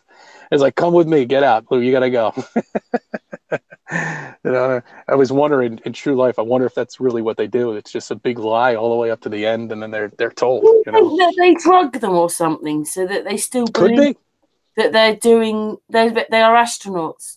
I don't know. I really don't know. I don't know. I think they are told at some point, and some of them snapped. There was one that snapped a few years ago. She snapped, and a couple of them snapped. I think Buzz Aldrin, they better start locking up soon because he looks like he's about to come out and say something stupid, I'm sure. You already have, really? Yeah, a couple times. Well, didn't go. Yeah, I mean, the way, if you take what he said out of context, yeah, it does sound like he did say we didn't go to the moon. But if you listen to the whole conversation, you can understand why he kind of said that, you know, and it's not. But if you chop it up and you can make it look like, yeah, and that's what I first saw, you know, but then I actually went back and I looked at the entire. How do you get, we didn't go to the moon into we did go to the moon then? How do you get that? Yeah, he was talking to a 9-year-old kid who was asking all of these questions, which I believe was probably from his dad. You know, he was just the person and the kid was the person in the middle, and his dad was actually feeding him the questions. But yeah, he did kind of slip up there. But if you listen to the whole conversation, it's kind of almost he actually you know, you can kind of tell, you know, that I think he knew what he was saying. You know what I mean? People, they turn it around and make it look like, you know, he didn't know what he was saying. But yeah, I know he's going to definitely snap at some point. I'm sure he's on his way. You know, they're definitely going to have to lock him up. They look, the 50th anniversary thing is coming up. 1969, the landing on the moon. It's going to be 2019. That's the 50th anniversary, and this guy isn't even going to it. Isn't he? Yeah, apparently he's not going to it. He's not going to be there. Why is he not going to be there then? Do you know? I think he's snapped. You know, I think he's probably on his way out at this point. You know, where he is now. You know, well, look at Ronald Reagan. You know, Ronald Reagan at the tail end of his life started mumbling stuff that he shouldn't have been saying. I don't know exactly what it was because it was before I was into flat Earth. I think it was probably codes or something like that, maybe that he was mumbling. But he did, you know, develop dementia and Alzheimer's, and once that sets in, forget it. If you know things, you better lock that person up because he's going to tell you everything. So do you not think I'd prefer it if Trump just came out and told the truth. He might not know. You know, he might not honestly know. He's got his own aeroplane. He knows. Hmm. He knows 90% a lie. Yeah, is he looking out? Is he doing it? I don't know. I don't know if these people actually really truly know. I mean, maybe they are told it and they don't, you know, they can't be bothered thinking about it. You know, it could be something like that. I don't know. I mean, I don't know. He is a businessman. He is a billionaire, supposedly. And he has gold everywhere, doesn't he? Yeah, he's got plenty. He's got all these buildings down in the city. I think one block is completely devoted to him down there. He owns hotels. He owns real estate that, you know, it's just incredible. But he's got a golf course right off of the Hutchinson River Whitestone Bridge. You can see it when you pass over. Beautiful place. I'm not a golfer, so I don't really care. But he owns a lot. Does he know? That's a good question. I don't know. I don't know. He might. I think he does. What do they do to these people when they, you know, because a lot of them maybe come in hoping for the best. Kennedy, the whole lot. What do they do? Take them into a separate room and go, now you're going to do what we tell you to do. What do they do? I don't know. I don't know. We're a ball, we're a flat plane, but we can't tell anyone. Well, like Facebook and Twitter, those things are not an accident. You know, I mean, they needed that. They needed social networking, and they got it. And were they picked or something? I don't know. I've seen some videos on this. You know, that guy didn't grow up too far away from where I grew up. You know, we're about 10 or 12 years apart from each other. But he grew up in the same neighborhood I did. You know, so I could have rubbed shoulders with him one time or another. But he, you know, Facebook Zuckerman is, you know, you look at him, he looks like he doesn't even look human anymore. You know, really. Yeah, I think it's what we sense with some of these people, isn't it? Once you wake up, I just think that, you know, I think you're probably this is what I think. Most people who've woken up are very sensitive and empathic. Doesn't mean everyone, doesn't mean so, because I think there's three types of people. There's the globehead people, then there's those that think they're flat earthers, and then there's the flat earthers, if that's a generalization of words. Because once you know you're a flat earther and you want that, your vibration changes. You don't run through your ego. You're not worried about yourself the same way. You want to help everybody. That's what I think. Agree. Yeah, I agree with you. Well, before I was a flat earther, I was definitely a different personality. I know that. You know, now I'm much more relaxed. You know, now that I know, you know, what really what's going on, you're like a different person when you know, understand it. You've hated the most about all the lies? All of it. Which is the bit that gets you the most with the lies? The NASA. The waste, basically. The taking of, well, them telling that they're taking that money, that kind of thing, you mean? Yeah, taking the money, that space doesn't exist. We'll never be able to go anywhere. None of it's true. You know, we're never going to go on Mars. We're never going on the moon again. You know, we're never going anywhere. We can't. There's no space. We're not going anywhere. That disappoints me, and none of that's gonna ever happen. You know, I was a big person at the space, really big. That was a real disappointment.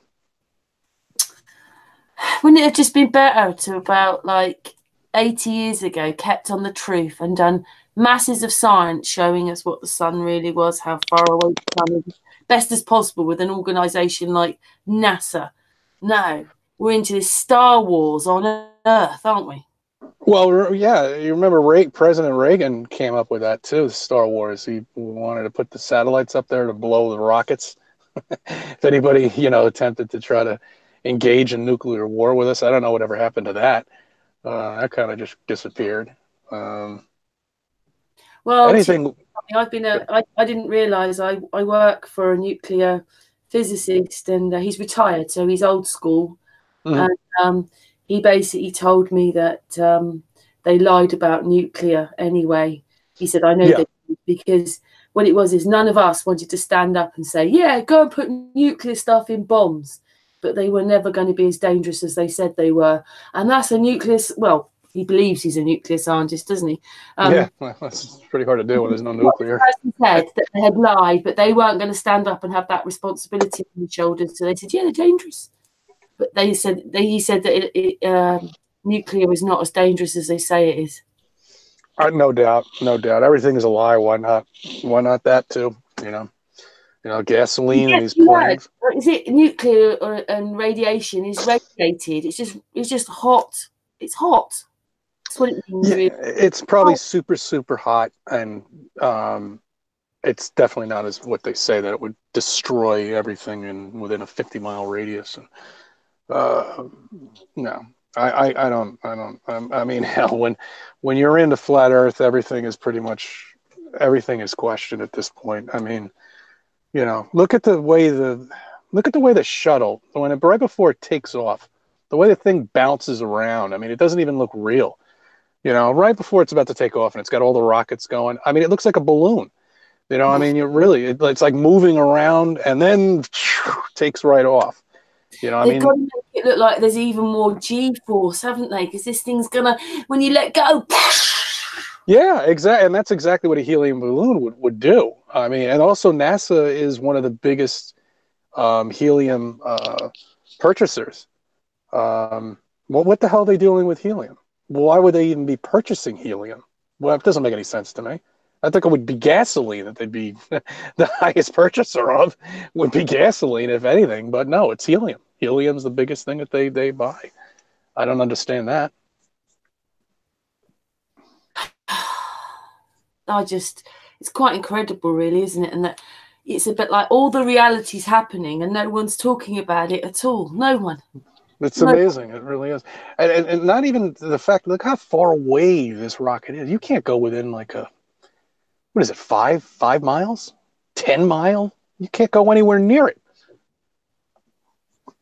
Do you know what? I think that was a shock of mine when I actually started looking at the takeoffs, and I realised that when it suddenly gets up there, when they say that's basically it dropping its tanks and turning into the shuttle, that's actually the thing exploding. It's exploding. No one would ever survive it. And a white ball comes out, and they pretend that that's the space shuttle going off.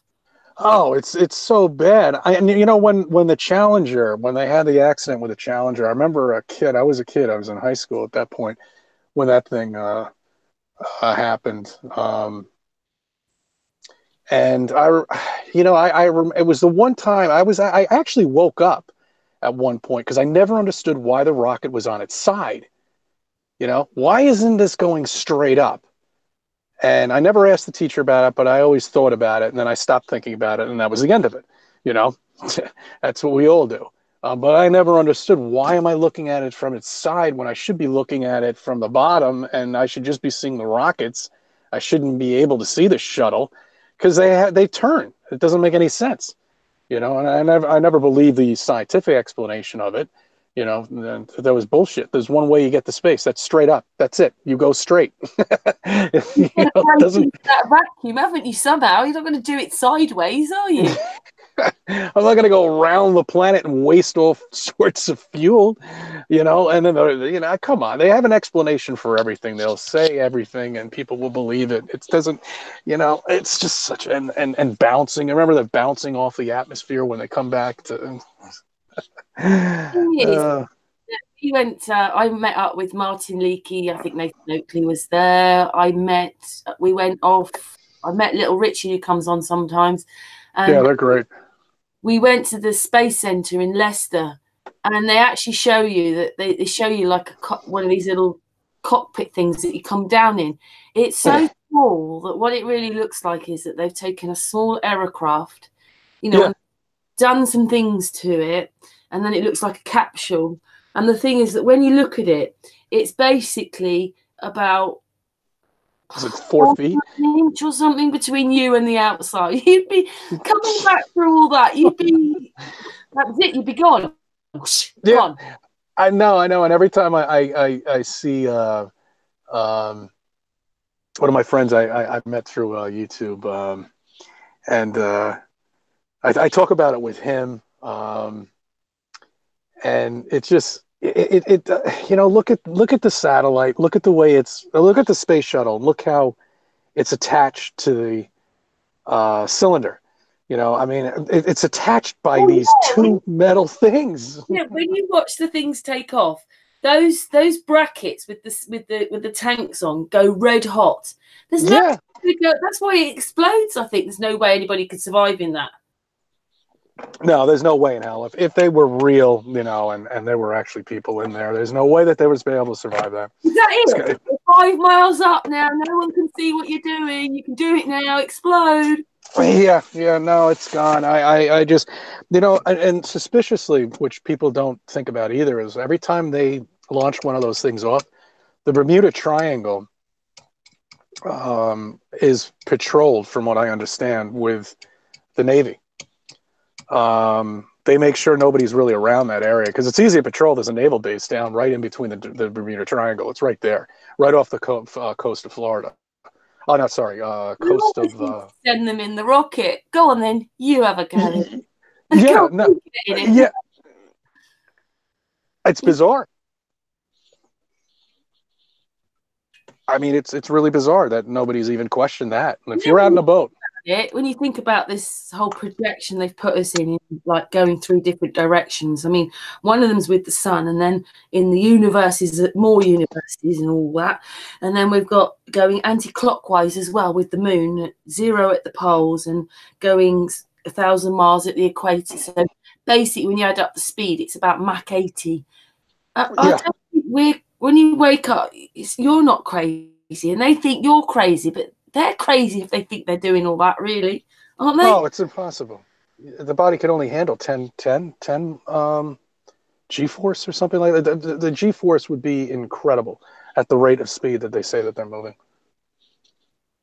When I first started talking to Patricia, I remember asking, well, why is it you think about flat Earth? She said, because the clouds go on and on and on. And it's so true, because I went on holiday, this plane, I don't think I've ever seen that much cloud before, but we left England and the cloud cover was the same until I got to the Alps in South France. It was just thick cloud. Yeah, all flat, all the way from the UK to the Alps. Got to the Alps and the cloud changed over the other side of the Alps. That's freaking hundreds and hundreds and hundreds of miles by the time we got there. Yeah, no, I've seen that too. You can see that on the ground, especially around here. My new place has a beautiful terrace outside, and you really can see everything. Because we're high up, we're on the top of the building, and so we got a great view.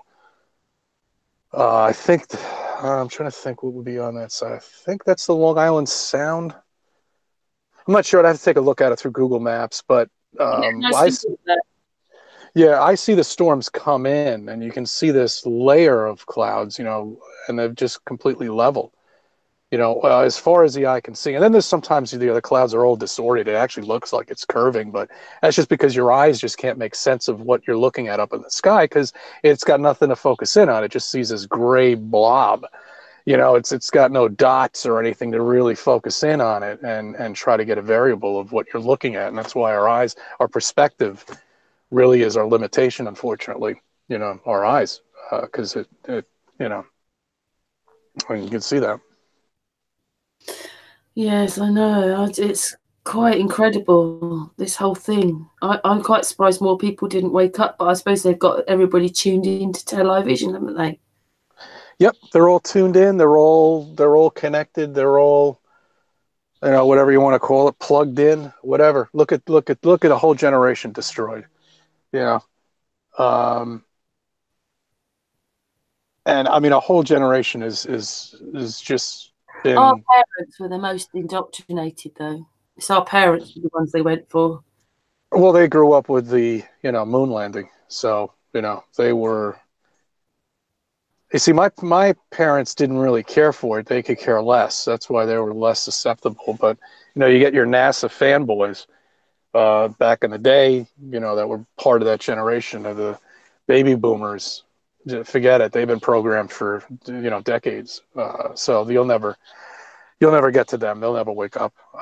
They grew up with the moon landing. You know, I wasn't even born yet, so I never knew of it. They never went anywhere at all since I've been alive. So, you know, it's a good thing. This guy that I work for, he didn't actually say preposterous. I said this before the other day, but how he was talking to me was preposterous. And I thought, oh God, he knows my job.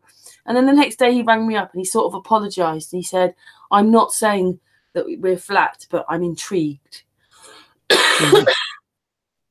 Yeah, so that was, and he said to me again, I don't know what it is about this flat earth thing, because we're not flat, but I'm so intrigued with this flat earth thing. That's a good start. I mean, you know, really, how did you react? I never thought I'd be doing what I'm doing, you know, and believing, and not believing and knowing it, you know, just by looking and opening the eyes. I mean, yeah, just look, it makes perfectly good sense why everything is the way it is. This whole world, you know, that we live in and the hell that we're here. Now it makes sense because it's flat. You know, everything that they're doing is a lie.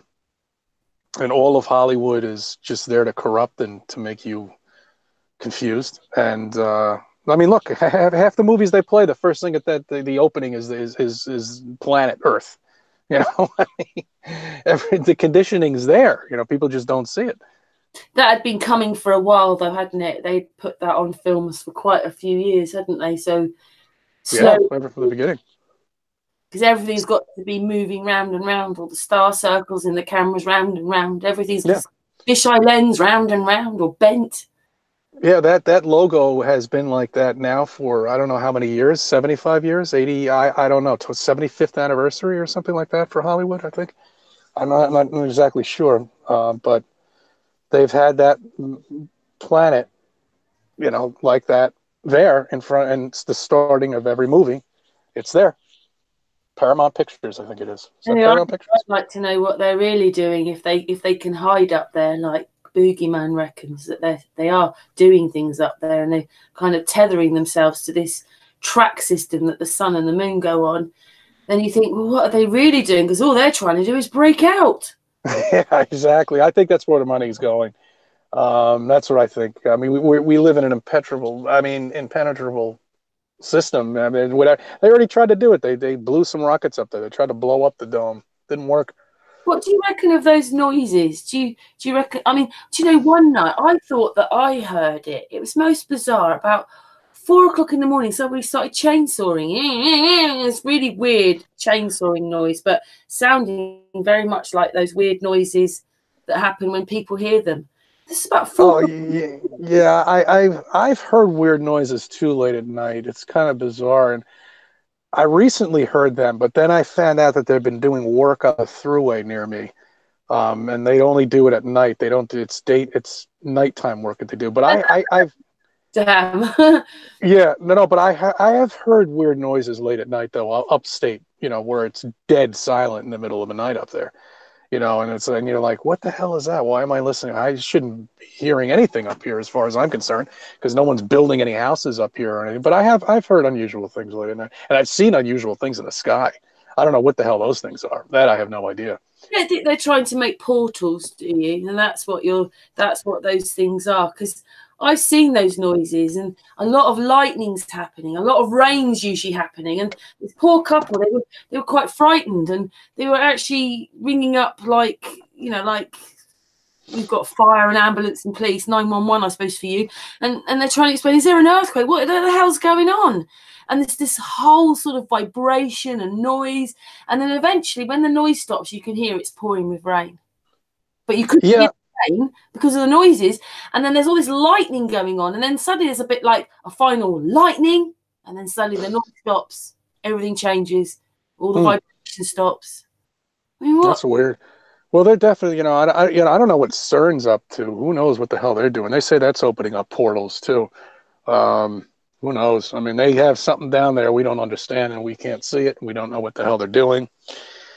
Personally, we have no idea. Take that money, understand a bit more what the pyramids were about, start digging down and realizing what history's below us and other things that we can discover. Stop lying to the people. Stop. They're not, and it's a shame. They're gonna go as long as they can with us. We're gonna be the people that are gonna wake people up, basically. And you've been chosen, I've been chosen, everybody's been chosen. We've got to wake up people, and we've got to get them to question everything. Those pyramids down there, I think those are power sources. Frankly, I think those are huge generators. I don't think that they were, graves for kings. That's weird, because sometimes you can go and find this information. I mean, you can find the videos which will say, yeah, I really think that these are pyramids in America. It still doesn't make sense. Nothing makes the headlines. Nothing like round here. Nobody here knows that Silbury Hill, they just think it's a mound of earth.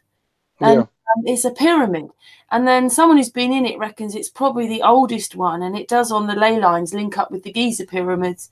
And you think, what the flat? And then what? This doesn't make main news? No, it's not. It's not important. I mean, really, nobody is going to care about that. I mean, not unless if you're a flat earther. Really, no one's really going to care about that. They're not going to. I mean, they found that stuff in the U.S. here. I remember hearing about it. They even found something buried in the water 100 feet down. There's a whole civilization. It's not Atlantis. I mean, they found steps, unnatural things. Nature doesn't make steps.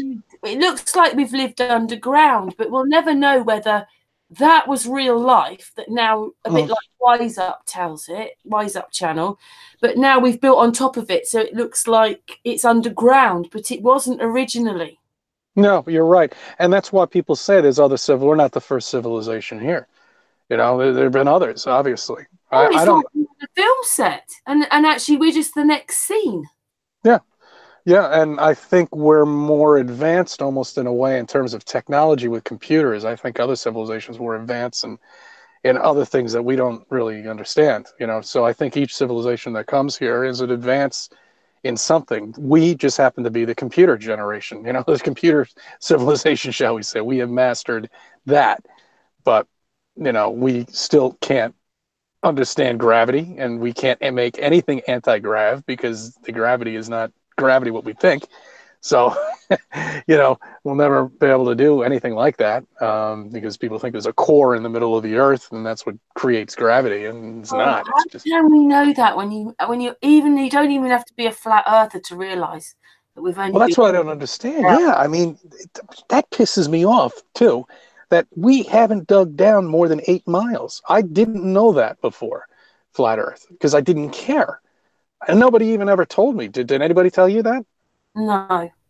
I don't think anybody told me. I don't remember ever hearing a science teacher saying we've never dug down more than... When you were at school, did you ever have any lessons about the rotation of the Earth?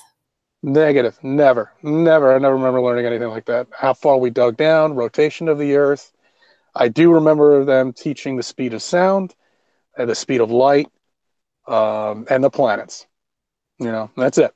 But you know what? I caught this by, it wasn't a flat Earth one, but they were talking about light, and it says light travels in straight lines, and you're thinking, well, then how could it hit the globe? Oh my goodness! Yeah, I know. That's even worse. Yeah, no, that's yeah, no, oh man, it's just so It's bad. It really is bad. And It's also, crazy.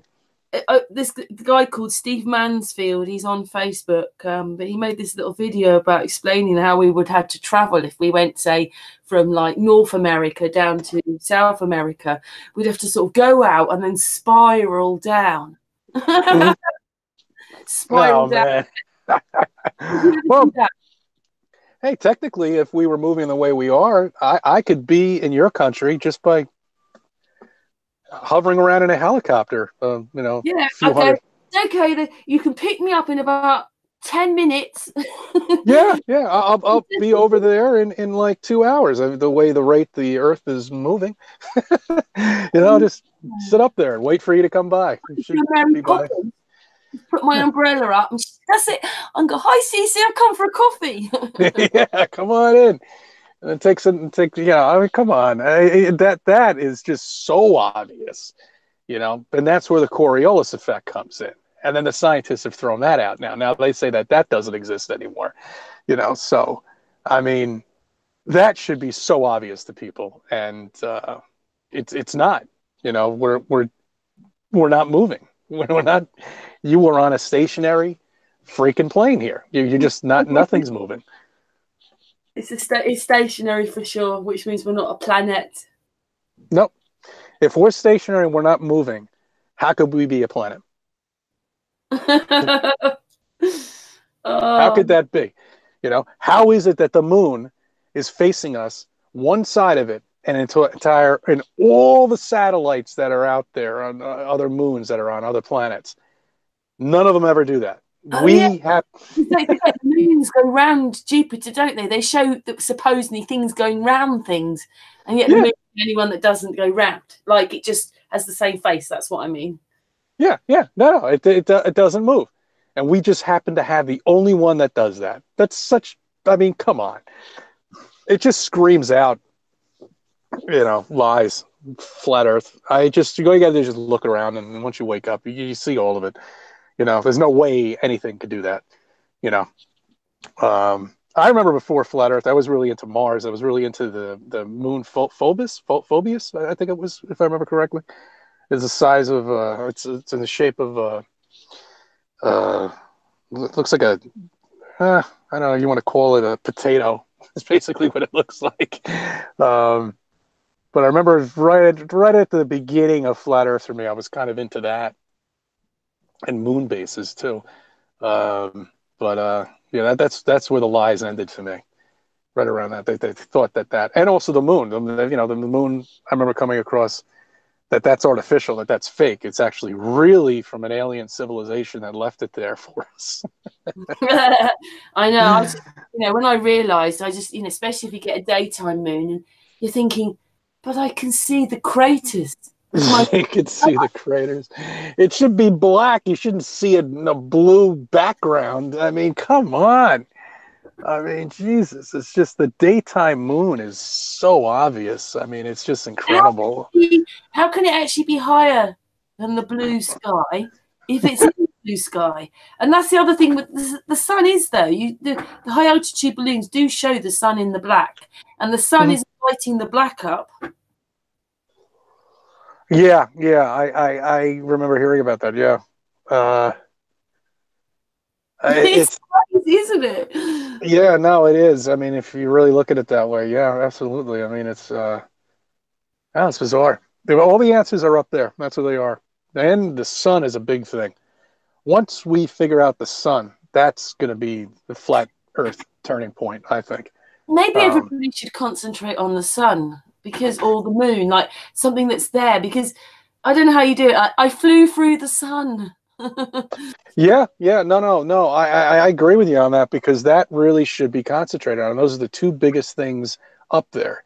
And we know they're not real. We know that they have their own light source, especially the moon. You know, we should really be forget about the stars, forget about stuff people can't understand. They'll understand the sun and the moon. You know, and I really think a lot of people who have these high-powered cameras and stuff really need to focus in on it. I mean, look at the pictures. You see an amateur picture of the sun and a picture of what NASA depicts the sun as. They're totally freaking different. You know, I mean, come on. It's like they show this big fiery ball with fire coming out of it, and you see an amateur photo of the sun. It's just this perfect circle up there that's yellow. Do you know something? I don't want to sort of poo-poo anything, because we have a friendly discussion debate happening on Friday on Sun and Moon. But it was a bit like when I look up flat Earth, even if it doesn't have a map at the moment, you know, a map that we all agree on or understand what we're living on, because everybody's got their preconceived ideas of what they feel shape is. But anyway, but the pictures there are all flat horizons, everything's flat. Look at the flat of a high altitude balloon. But when it got to the globe Earth stuff, nearly everything they were showing you was animated. Absolutely, and it's always going to be that way. Yeah. If you look actually on the post I've done on Sun and Moon, I split it. There's globes, and then there's the flat Earth.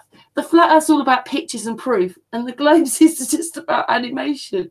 Yeah, it's all that. It's for kids, because we were children at one point. You know, and what do you do drawings for children? You know, and they accept it, and they look at it. They say, oh yeah, okay, that's how everything is. You know, and then that's just they're very good at what they do. It's amazing. It's all meanwhile, we have real evidence of actual pictures of actual boats not disappearing and lakes that you shouldn't be able to see the shoreline, and it's almost like people who are not flat earthers need a cartoon in order to relate to, because that's what we grew up with through NASA and through everything else. All of them are drawings, all that animation of everything, of the planet, of the stars, of the universe, of solar systems, of everything. I mean, you know, galaxies, they're all pictures. You know, I remember seeing remember you mentioned the nursery. You know, you need two galaxies to, you know, to collide to create, you know, that nursery. You remember that famous photograph that they had, or CGI, whatever you want to call it, of it looks like almost a female and a child, and it's clouds, and they call that the nursery. Inside that, you know, stars are being born. It's a famous picture that they came out with. I'm always curious to find out who did that. I have to look that up. I'll make a video of it one of these days. But yeah, no, it's all drawings, all of it. I know I put a little bit on my video about stars last night, because if you're living, say, like you are in New York, when you look up, you'll only manage to see a few stars. But by the time you get extremely rural, there'll be a million stars up there. Isn't that crazy? Yeah, no, the light pollution really is a big thing. And I don't know if they've done it in far away, doesn't it? Because how would just a bit of light pollution affect things that are so far away and so fixed then? So it just shows you that everything is that close, that even the street lamps are going to affect it. If you go into the Hayden Planetarium and you shine a light, you're going to saturate that entire sky, or whatever, the globe, whatever you want to call it, and you won't see anything. So if these stars are as powerful as they say, and as far away, and they're trillions of miles away and trillions of light years away, I mean, and they're that bright, how could a little conventional street light saturate it so I can't see it anymore? You know, yeah, no, you're right. You're right. I agree with you on that. Because when I go to the Catskills, it's a totally different sky. It is just lit up like a Christmas tree. Absolutely amazing. It boggles my mind, because it's, you know, I think when I watch the first video, it's a bit like you go to bed thinking, well, we're flat then. And you think, but the next day you wake up, it's only the beginning of the journey. Oh, absolutely. It's learning every day, daily, you know. I just recently found out the you know, what they did with Hollywood, you know, with everything with that just a few months ago, you know, that it is just so satanic and so bad that all of them, especially the really famous ones, are having such a powerful influence on our children. And you know, I mean, we thought were kind of, as we were growing up in the 80s and that, were nice, like, you know, Disneyland. Who didn't want to go to Disneyland? Don't go to Disneyland anymore. Don't do it. Oh, that's even Disneyland is the worst. Are used so disgustingly. Yeah. Oh, Disneyland is bad. I mean, they have a lot of satanic symbols on everything, you know, and it really is bad. And I was in the trap. I mean, I even went to Epcot Center. Of course, I was in high school though, you know, so we were just doing stupid things down there. I didn't really care. But yeah, no, Walt Disney's really, really bad. I mean, they are, oof, God, the satanic stuff that they have in their cartoons, and you know, people don't see this. You know, now when now you know what to look for. And I mean, there's not a movie that they make that does not have some sort of 666 in it, or something satanic, something perverted, that children just don't understand, you know, but they're seeing it, you know, and they think it's harmless, you know, and we used to think it was harmless, but it's not. It's really bad. Revisiting like some of the programs, you know, as a joke one day, you know, we did have things Parsley and Pear with Hammy Hamster, but they were outside. So in the 60s and 70s, at least we were outside a lot more. But now, obviously, they realised that the television was going to work that well. They've just pushed it so that nothing you're watching on there is the truth. It's horrible. Oh, it's horrible. And you know, they moved. Oh, I was going to ask you one thing. Did they go to LED streetlights in England yet? Have they done that? I think we have. I think the ones outside are LED, yeah. Okay, all right, because they did that recently here where nobody had a choice. The next thing you knew, you walked outside and you have this humongous bright light. You know, street lights are originally soft yellow lights. That's what they were, you know. Now they're these, you can't even look at them. It's like looking at the sun, you know. I mean, it's so bright, it leaves, you know, an after. I mean, it's just, it's I don't know why they started doing that. And don't give me this bullshit that they think it's saving energy. I don't buy that. That's total nonsense. They have that there for a reason, these LED lights. Now, all the towns have now done it. They've just, pretty much everywhere that I've driven now, I've seen them. I don't think there's a town out there that has not switched over to these LED lights, and which saturates the sky. So you can't see anything up there, you know, down here, at least in Lower Westchester. They're moving people into the towns with the 5G. Yeah, well, people say 5G. They say this. They say controlling. They say, yeah, it could be. I don't know what. All I know is these lights that are up there are really weird, bright as hell, you know, and there's no reason for that. Originally, street lights were supposed to be soft yellow lights. Now it's just blasting white light screaming at you. You should see it down in the city. Oh my God, that's lit up like a Christmas tree now. Yeah, and then you find out after all this, what it seems to me is, I realise, like, you go to the supermarket, you buy your food, and then you have to pay for the plastic. And then you have to pay for the plastic to be taken away again. It's like they've got us every which way, haven't they? When you actually think about it all, these things are starting to really annoy me, because it's just like, we buy charging, pay for it, so it shouldn't be us that's those companies who sold it to us need to dispose of it. They wasn't packing it in plastic. Everything is in plastic, isn't it? So they're starting to do that to you now. They started that didn't work. You talk about the plastic bags. You have to pay for those now. Oh yeah, we have to pay for those unless you're a small organization. Yeah, they stopped doing that here. People weren't buying it. They did it for a while, and people got really annoyed. I think it was $0.10 a bag they were paying for it, because they want to eliminate plastic bags. They want you to bring your own bag in. But people seem to not understand that is very detrimental, because if you've got raw chicken and it's got a little hole in it or something like that, and juice is getting out, nobody's cleaning those bags. You know what I mean? The whole point was you bring a plastic bag home with your groceries, you throw the plastic bag out. That's it. I don't want to reuse my bag over and over again, because your conventional they're not going to know to clean their bag, because it's now got poultry, you know, that's in there. And now you're going to infect every time you go to the grocery store. You've got this infected bag with you. It's just so stupid. I mean, it's unbelievable what they're trying to turn us into. And the reason why bags like we are is because they wouldn't stop giving them away. Yeah, I know. They're all over the place. I mean, Craig, you think they're gonna be able to do something about it? Come on, we used to use paper bags. Now supermarkets have now move to paper bags, which actually I prefer. I don't care. As long as it's got a handle on it and I could carry it, that's fine with me.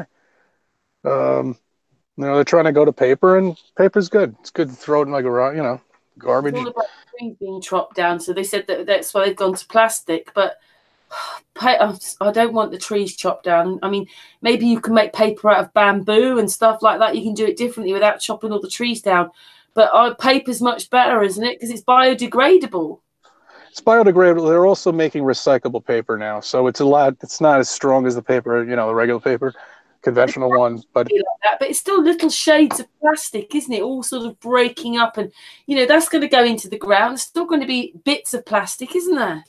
oh no, plastic is the worst. We are basically, our civilization is plastic and electronics, and it's probably the most damaging for the environment. Um, you know, even this you know, electronic cigarette thing that I have here. How do you dispose of this thing? What is even inside of it? You know, I mean, really, what if I throw this in the ground? It's not going to disintegrate. You know what I mean? I mean, really, everything, plastic, it doesn't disintegrate. The only way you're going to be able to disintegrate is if the creator makes a volcanic eruption that covers everything. That's pretty much the only way you're going to be able to clean up our mess. I don't know what it quite means long term, but I did see that actually that they were this one company as an experiment. They took plastic and they actually made it into roads. Well, couldn't we start like recycling it that way? Making Well, yeah, it I don't think I'm driving around on a plastic road, but yeah. yeah, no, they, you know, believe it or not, they started doing that here in New York. But what you think it is, it's actually marijuana. They started doing it to fill potholes. And you can see it. They go out and they fill these potholes, but apparently all the marijuana that they've seized, they're recycling it and they're making it almost into a tar kind of, and that's what's pretty much. How much are they capturing then? No, I know. There's jokes all over the place. Say, yeah, come on, let's go dig some up. We'll make some hash out of it. Right. You know, it's mixed in with who knows what other chemicals, but they actually started doing that here in New York, and it's this machine. It's incredible, and it fills up the pothole in like 2 seconds. It's like tar. It comes out of it. I've seen it on the thruway. I've seen it, you know, on several different highways, and yeah, they're, you know, I mean, I don't know. It's like they all want us to live in these small little apartments and be hobbits, you know, and these. That's all about control. You know, it's amazing. And people are falling right into it. You know, they really are. Yeah, we've fallen into it, but some of us want to get out of it now, don't we? Absolutely. Well, we have. I mean, I've made a lot of changes in my life. I don't watch TV anymore. I don't want to listen to the news anymore. I go home now. I don't turn anything on. You know, it's I don't even really listen to music anymore because I know that's all satanic and that's all controlling. You know, I still like music, but I mean, I know what it's there for. You know, uh, you know that's it. You know, I mean, it changes you completely. You know, people are going to notice it. Uh, they're not going to understand. Wow, you're not listening to music. You don't watch sports. You know, what do you do for fun? I go out. I go fishing, or I ski, or I play tennis. That's fun to me. Sitting in front of a TV watching a freaking football nonsense game or anything else. How could you even say that's fun? You're not doing anything. It's all rigged. All of it. I Everything. say with you, CC, you're quite a social person, so sitting in front of a television just partakes you away. You like Absolutely. people and doing things. Yeah, and I've always been like that. Excuse me.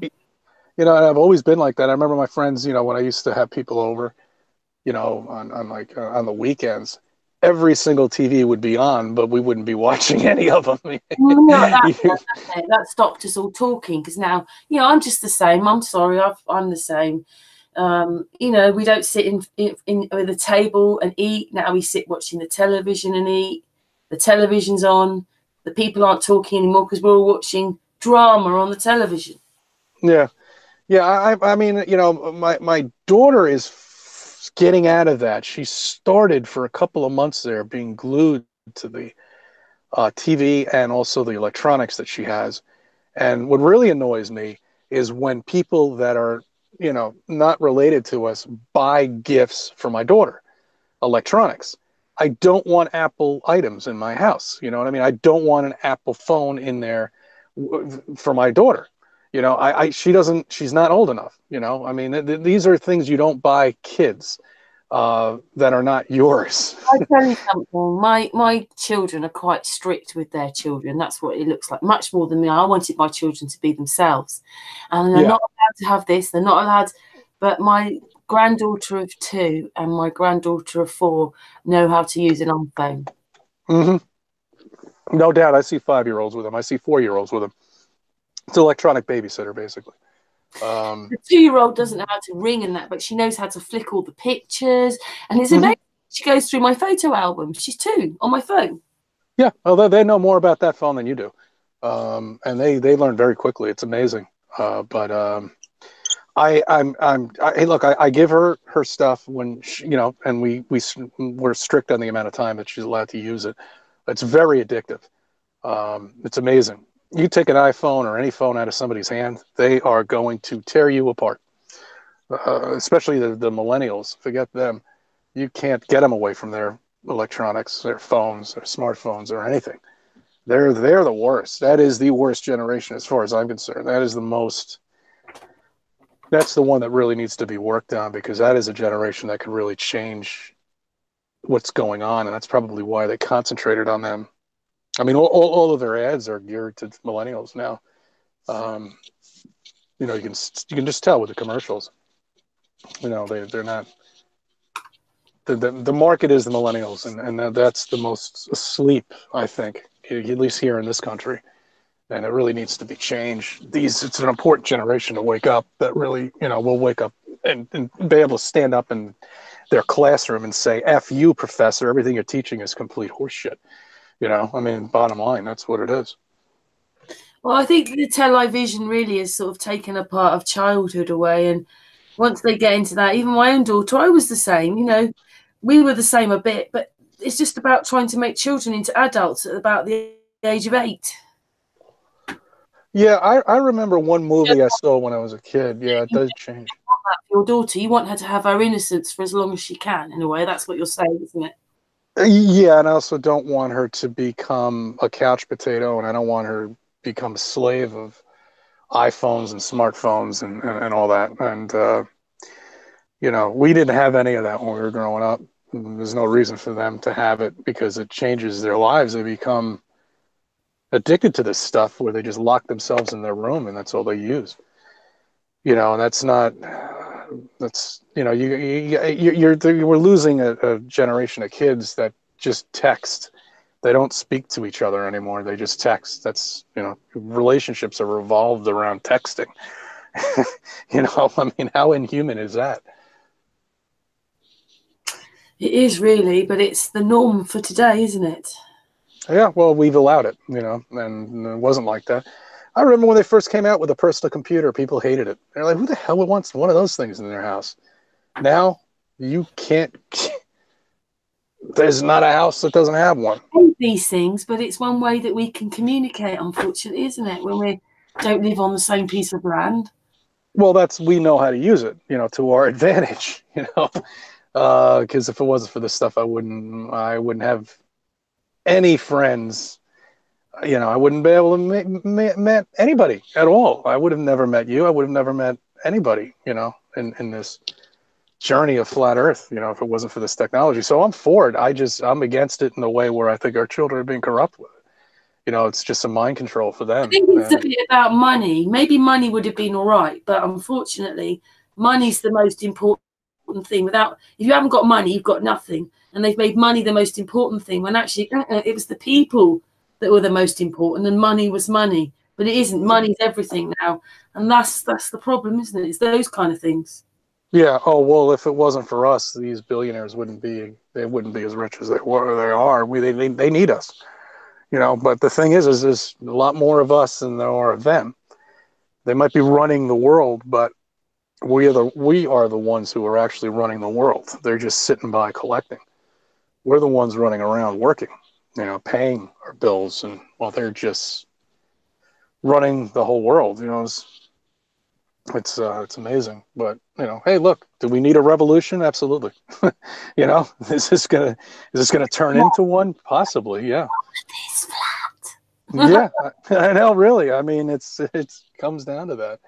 Enough people wake up and they found out NASA lies and they're taking all this money away from us for They're nothing. hiding how many people have woken up. Like you were saying, like in one sense, like I'm saying, you do a cough and a million people look at it, and yet like everybody's saying how big flat Earth's growing, but I'm not sure if the figures show that yet. Well, Google's stifling everything. We used to be able to get accurate numbers. Now with this, we don't really know what's going on right now because Google is putting a squash. They're definitely squash. They're on the move right now. They're definitely doing something now, a lot worse than they were in the past. But remember, it is a moneymaker thing, and it's all about bucks. So if it makes them money, they're not going to squash everybody, but they are going to hurt. Like I'm shocked that we haven't been disconnected. This is probably the first hangout I've done that I have not been disconnected from it. More or less, most of every single one of them I've been on. You're like in New York and I'm here. You sound like you're almost in the same place as me, like in the same room. Yeah, no, I actually have terrific connection with you. I'm shocked. I usually have poor, not bad, but it goes in and out. No time delay whatsoever, is there? Because sometimes there is a little. Yeah, no, well, everything, I mean, yeah, no, there's nothing. I'm not getting. It's like you're right here next to me. I mean, that's how it is. It's amazing. This technology is incredible. That's why I tell people. One way, everything is still amazing, and another way, it's a bit crushing because it just means your life is a lie, basically. Yeah, and they have the button to turn everything off, and they can do it at any time. When are they going to do it? I don't know. But when they do it, that's why get phone numbers, get names, get information. So there's always going to be some sort of communication we'll have, no matter which way you look at it. But I don't know how long this is going to go on for. I really don't. I don't know how long where YouTube's going, or Twitter, or Facebook, or any of these social networking. I know there's some really horrible things on YouTube, or have been on YouTube. You didn't hear of those all getting strikes and all that kind of stuff. So you can do really horrible things and it's still there. You mentioned a couple of things on Flat Earth. That's it. Strike. Yeah, no, it's amazing. I mean, people can talk about anything else. People getting killed. They could show videos of everything, and they don't get strikes. They don't get hit. Meanwhile, someone like myself, I haven't gotten strikes mainly because I don't put anything on. It's just me, so I very rarely talk about, shootings and stuff like that because those are usually, and I don't put those in my title either because that's going to be a strike if you put that in the title and start talking about that, because we all know. Yeah. We all. And yet you can talk about other things. You can still talk about 9/11. Yeah, you can get away with that. I don't think they care. I mean, they bought it. Everybody bought it. I bought it. Hey, look, I thought that was real. I could have sworn it was. Now I know it was a demolition. It is weird because 9/11 and Flat Earth did come up as those little things. Suddenly at the bottom of your page, I'll be interested or something, and comes up. Oh, suggestion-wise? Yeah, it does. It does. When you put Flat Earth in there, 9/11 comes in. Yeah, but what I'm saying is 9/11 came up first for me, and I was thinking it's a related top whatever. And I thought, what do you mean 9/11's a lie? Because then, and then you start watching it and oh my God. I spent 3 years on that one. Yeah, and then I bet. Flat Earth, and I was like, no. Because I knew if I started looking, it would be a long thing. But I haven't stopped since. Yeah, no, I had people personally affected by it, so that's why it took me a while to get through that and accept it, for what it really was. Especially the fact that it happened, right here. I mean, it was hard to get through that. That was amazing, when you figure this stuff out. And you look at it and you're like, shit, I should have known this, I never did. I think when most of it you look at, you think, I should have known this. I should have realised a long time ago. Yeah, I'm surprised. We are the generation. Oh, I didn't know that. because we take everything for granted or believe what we're seeing on the internet. And once you Well, see, that's the problem. Yeah, I mean, we believe in that stuff. yeah, I wasn't actually down in the city. I didn't see anything, but my father was, and I was on the phone with him, talking to him, and he was telling me what he was seeing. So that was one of the main reasons why I believed it. And then I could see everything on the TV. Why wouldn't it be real? Why would they be lying about something like this? You know, why would they do it? But then you hear all the stories and everything. I mean, you know, everything somebody is made a video about the news companies, and basically, obviously, there's quite a few in America, even the sub ones or the smaller ones. They basically say the same words. Whatever one's saying, they repeat it. Oh, it's been like that forever. You know, you flip the channels, they're all talking about the same thing. They're actually saying the exact same thing. They all break for the commercials at the same exact time. When they're talking about sports, all of the networks are talking about sports. When they're talking about this, all of But the they're networks. using the same words. But for America, and even countries like yours, I mean, Australia is another, we've got trouble about in the chat room there. Australia is huge. You know, like in America, each state is like a country, so they never don't really link you up, do they? So you in New York might not know what's happening a few states across. No, absolutely not. We don't. And even in counties, there's in different counties you don't know what's going on. It's amazing. You know, I could be in Westchester County and then I go up to Putnam County and find out what happened here. Somebody got shot. What? We didn't hear about that in Westchester County, and then only 200 miles, not even 50 miles apart.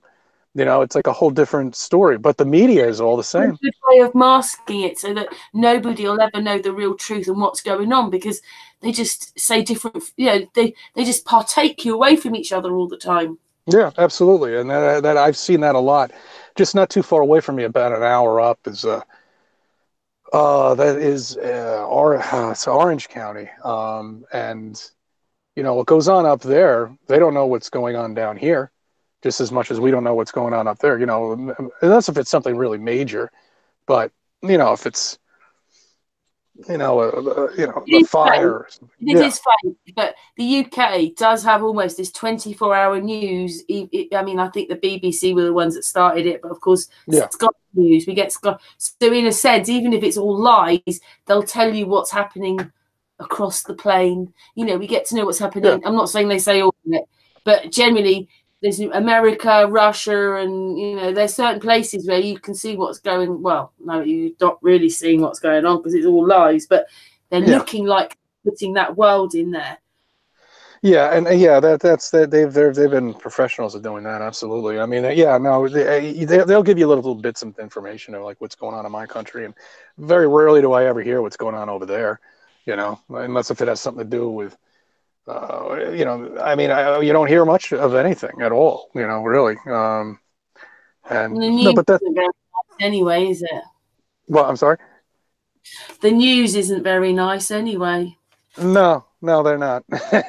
And you know, once you figure out that they're a bunch of lies, you know, it's even your local news. It's even worse. The local news is horrible. Ugh, God, you know, the town per town news is just, they're so fake. It's unbelievable. You can see right through them.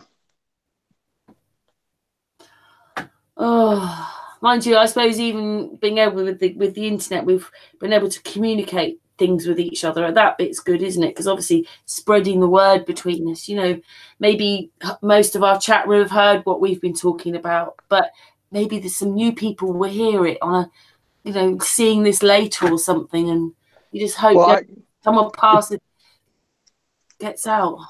yeah, no. Well, actually, I was going to mention that too. And when I first got into Flat Earth, the first thing I saw was a live show, and I was part of it. You know, it was actually with Patricia and Mark that were on. That was the first one I stumbled across. I don't even know how I found them. I really don't. You know, you're just given these suggestions on YouTube. Everybody has different ones for some reason or another. I don't really understand that. But yeah, no, that was that's how I really looked into Flat Earth too, is because I was like, oh shit, someone's doing a live show on it. And back 4 years ago, that was very unusual. You know, now everybody's doing it, you know, basically. But Yeah, no, these live shows are important, I think. I think when people stumble across Flat Earth and they start seeing, Unless live the shows go on. internet goes, it is documented. Unless the whole internet goes. Yeah, absolutely. Absolutely, yeah. No, I agree with you on that. But it still is important to put things in books as well. Because if any, like with what it, like if you follow Martin Leakey, it looks like in the 1700s we had electricity and etc. So they lied about that, and then where's all the information gone? I mean, maybe they weren't on computers exactly, but they had a lot of things, right? It was different. So where's all that information gone? So I mean, so we do need to, but some books survived. We need to put stuff in writing as well. Yeah, well, our ancestors did it supposedly by putting everything on a rock wall. I mean, that lasts forever. Yeah, no, I agree. And they even found electricity light bulbs back many thousands of years ago. You could even see it in the paintings. Electricity, it's a lot of stuff that they haven't I think that's one mentioned of the to us. most disgusting things they've done, whether it's Tesla or anybody who's understood free energy. I mean, that we've been living like that rather than what they've done now and putting those pylons everywhere. And we could have been living without showing any of this. It could have been even done from the ground. Like, what? And it's like it'd be environmentally friendly and No, it's so annoying, and there's so much energy down there. We just don't know how to harness it because we've been trained not to even think about it. But there is a lot of energy that we are unaware of, that Tesla was aware of, and he harnessed it, and that was the end of that. He figured it out, apparently. Nobody has taken his work and looked into it, and nobody will ever do it because they won't allow it. They want us to live like this. yeah, controlled. Yeah, they have to control us. How else are they going to get away with what they're getting away with? And unfortunately, we are in a controlled, very controlled life. Yeah, I've said this many times. I'm sorry, I can't get past these words because it's not anything. We were just living in a boot camp. They've forgotten to tell us we're living in a boot camp or an open air prison. Yeah, absolutely. Oh, yeah, we're all in prisons. Yeah. And the thing is, I think the reason it's like that is I suppose there'll always be some kind of structure, whatever you're in, but it's just the fact that this is so anti the people, so anti consciousness, so anti love, so anti communicating. So it is communism, basically. We've been given communism. Yeah, yeah. And people say we're not. We are. Look at what we live in now. I mean, they tell you what you can eat. They tell you where you can go. They tell you when you can go on vacation. And they even make grow things now. We have to. We're at. I'm just as bad, but we rely totally on the supermarket now. My grandparents used to grow things. Yeah, I will be doing that this year. Absolutely. When on my terrace, I'm already getting ready. I'll be doing. Now, if my son grew some tomatoes, I've grown some tomatoes, Mum. Look, Yeah. It's like, well, because he don't grow. He was growing something. Yeah, no, it's amazing to watch it. I mean, I'll be doing tomatoes, basil. I'll be doing parsley. I'll be doing everything. Because I'm sick of going to the supermarket. The supermarket is only good for one thing, and that's when there's not a disaster. God forbid if there's a disaster, those supermarkets only. Within about 6 hours, the shop's empty. No, it'll be empty. Yeah. Within a day, everything will be sold out in there. I've seen it here. I mean, we live in a very densely populated area, and something, rain, weather, something happens, the supermarkets are barren within a day. Within 2 days, they're gone. Nothing exists, and there's nothing in there anymore. Instead of working out what's better for the people and helping the people, even like sustaining ourselves, we're not taught any of these things anymore. Nobody knows how to farm. Nobody knows how to do anything. I mean, that's just the way it is. They wanted that. They got it. And they have to control, don't they? GMO. Yeah, they have to control people. That's the only way they can get away with this.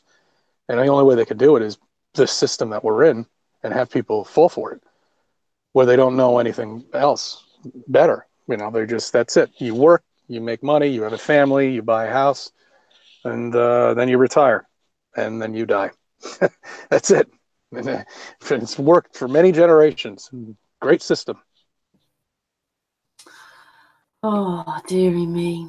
I know, it's where do you go with all this? I think it's like having the world on your shoulders, isn't it, when you know all this? Because, I mean, where can you go with it? What do I write to your president, do I, and say, you're lying, sort it out? Yeah, that's the thing, and you can't. You know, that's the thing about it is if you bring it up with anybody else, you're looked upon as a complete freak. You know? I mean, it's amazing. The system is absolutely how it's worked this long and so well. Really, you know, well, it doesn't surprise me now that you know, we all know, you know, really why it's been created. I mean, they have to control us, else, you know, God forbid, if we wake up and question the government and question everything else that's going on, you know, then they don't want that to happen. I know. Just wondered, is our Patricia there? Patricia? She takes a couple of seconds to come on. Patricia, Yeah. can you... Oh, Hey, she's there. Patricia. There she is. I was actually going to let you How are two you? talk. I'm getting a little tired. I have to start cooking dinner. Oh, that's okay. We've actually been on for How long are we like... on for? Oh, yeah, Sorry? it's 6:30. Oh, yeah, you know, we have daylight savings time here now. Now you're another hour ahead of me now, right? I think. I think your clocks changed again, didn't they? Well, yeah, we're now an hour. What is it? Spring forward, full back. Yeah, we just went back an hour. Yeah, we're at the same time again. Sorry, Patricia, she unmuted. Patricia, say hello. Patricia. Hey, Patricia. Hi, Susie. Hi, How you Sharon. doing? We've spoken a few times. CC, do you want to go now, really? I don't want to go. I just have to start cooking dinner for everybody. They're gonna. Yeah, I'm hungry. I want some. I'll be more than happy to cook you one. I'm a great cook. I love cooking. I'll be over in 10 minutes. Yeah, hold on, get in your helicopter. Just sit up there. Umbrella out. We're off to New York for lucky dinner. No conventional flying at all whatsoever. Oh God, nobody's even thought of that. Oh, Jesus. Hey, Patricia, before CC goes, is there anything you'd like to ask him or say to him? I always put Patricia on the spot there because she's been... I know, you do this every time. No, it's just nice listening to people. Oh sorry, yeah, I'm no, getting a... She's got internet problems. Patricia? Oh, she does. Yeah, it sucks. Sorry, we didn't hear a little bit about what you said. Could you say it again? Sorry, I was just saying I'm feeling a bit tired myself, to be honest. So, but yeah, it sucks these time zones that we're in. You know, it's really, it really does suck these time zones. 5 hours ahead. I always meet people 5 hours ahead. Or to one of the guys I was talking to was one of the Philippines. He was in the Philippines, so he's exactly 12 hours ahead of us. That was even more difficult to even coordinate times to talk. You know, it's like you're almost a day ahead of me. Yeah, actually, you're one of the closer ones, you are, because you're only like, what is it, 6? Oh, actually, that's strange, isn't it? Because wherever Robert Forsh is, he's 5. North Carolina, he's 5 hours. He should be. He's in the same time zone as me. Oh yeah, no, I'm only 5 hours. It's because of daylight savings time. You're only 5 hours ahead of me now. Yeah. You'd be, but before the daylight savings time, you'd be 4 hours. Spring forward. Yeah, you'd be 4 hours, I think, right? Yeah, I wish it wasn't there really, because now it's starting to get like well, it gets really dark so early. Yeah. What time does it get? Just before, because obviously I know you don't want to stay on much longer, but what time does it get dark for you right now? This time of year, it's usually typically around 4:30, 4:45. It gets dark. It's not quite there yet. You still have light until about 5:30, but it's going to get to that point. December, what's it like for you in December? Oh yeah, December lights out at 4:30. You know, basically you're in the dark. Patricia, doesn't it start getting dark here about 3:30? Not the...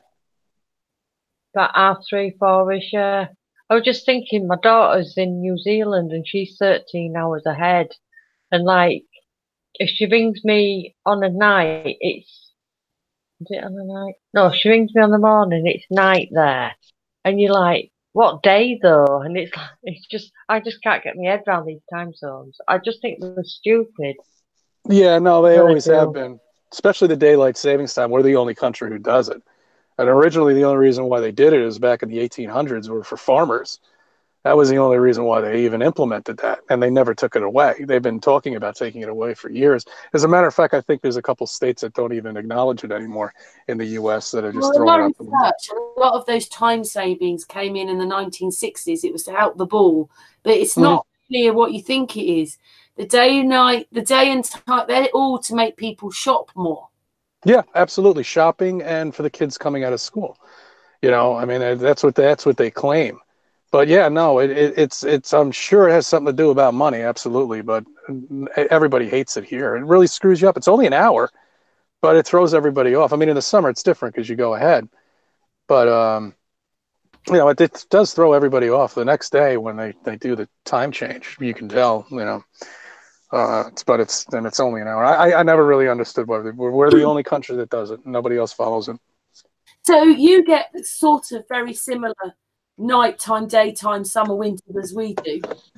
Oh yeah. No, we're the same. I have asked around to other people too. It seems like it's the same thing. You know, you usually get dark at around the same time. In the summer, what time does it get dark for you?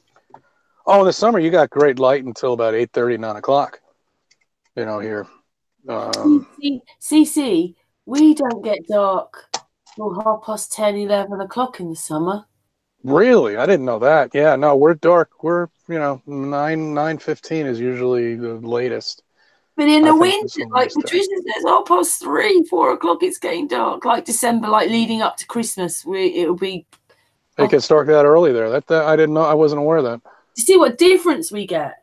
Yeah, no. It wasn't because of flat Earth. I was realizing that you could still see light till maybe 11:30, 12, just that little bit in the sky, and then at 3:30 in the morning, the light's back again. Yeah, well, that's the same here too. It always, especially in the cities, you're always going to have that light pollution. But I even see it upstate, where you really don't see it get that pitch dark. You know, maybe it's just me, but I still see some glimmer of like a little light on the horizon. You know, maybe I don't know. It's hard to explain. I'd like to somehow, when I've got a bit of time, work out why the Orkney Islands above Scotland and places like Denmark can get a midnight sun, but Aberdeen on the mainland of UK at the top, but obviously Scotland, but doesn't get a midnight sun.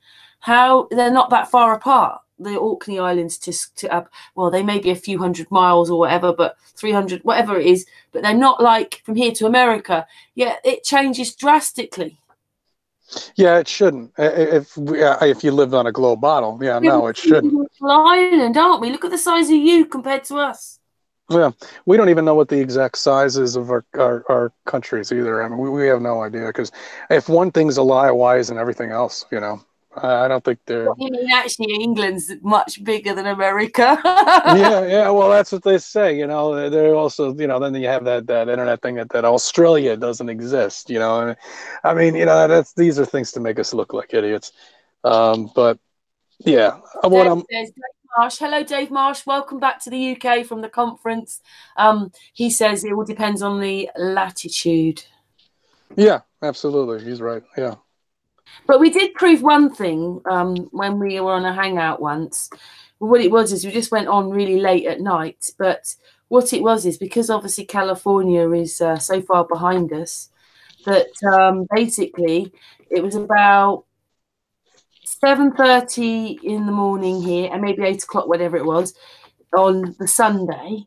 It was much later in the day in Australia on Sunday, and then it was only 11:30 Saturday night in California. So Australia can't be near California. It was in another day. It's in the day after.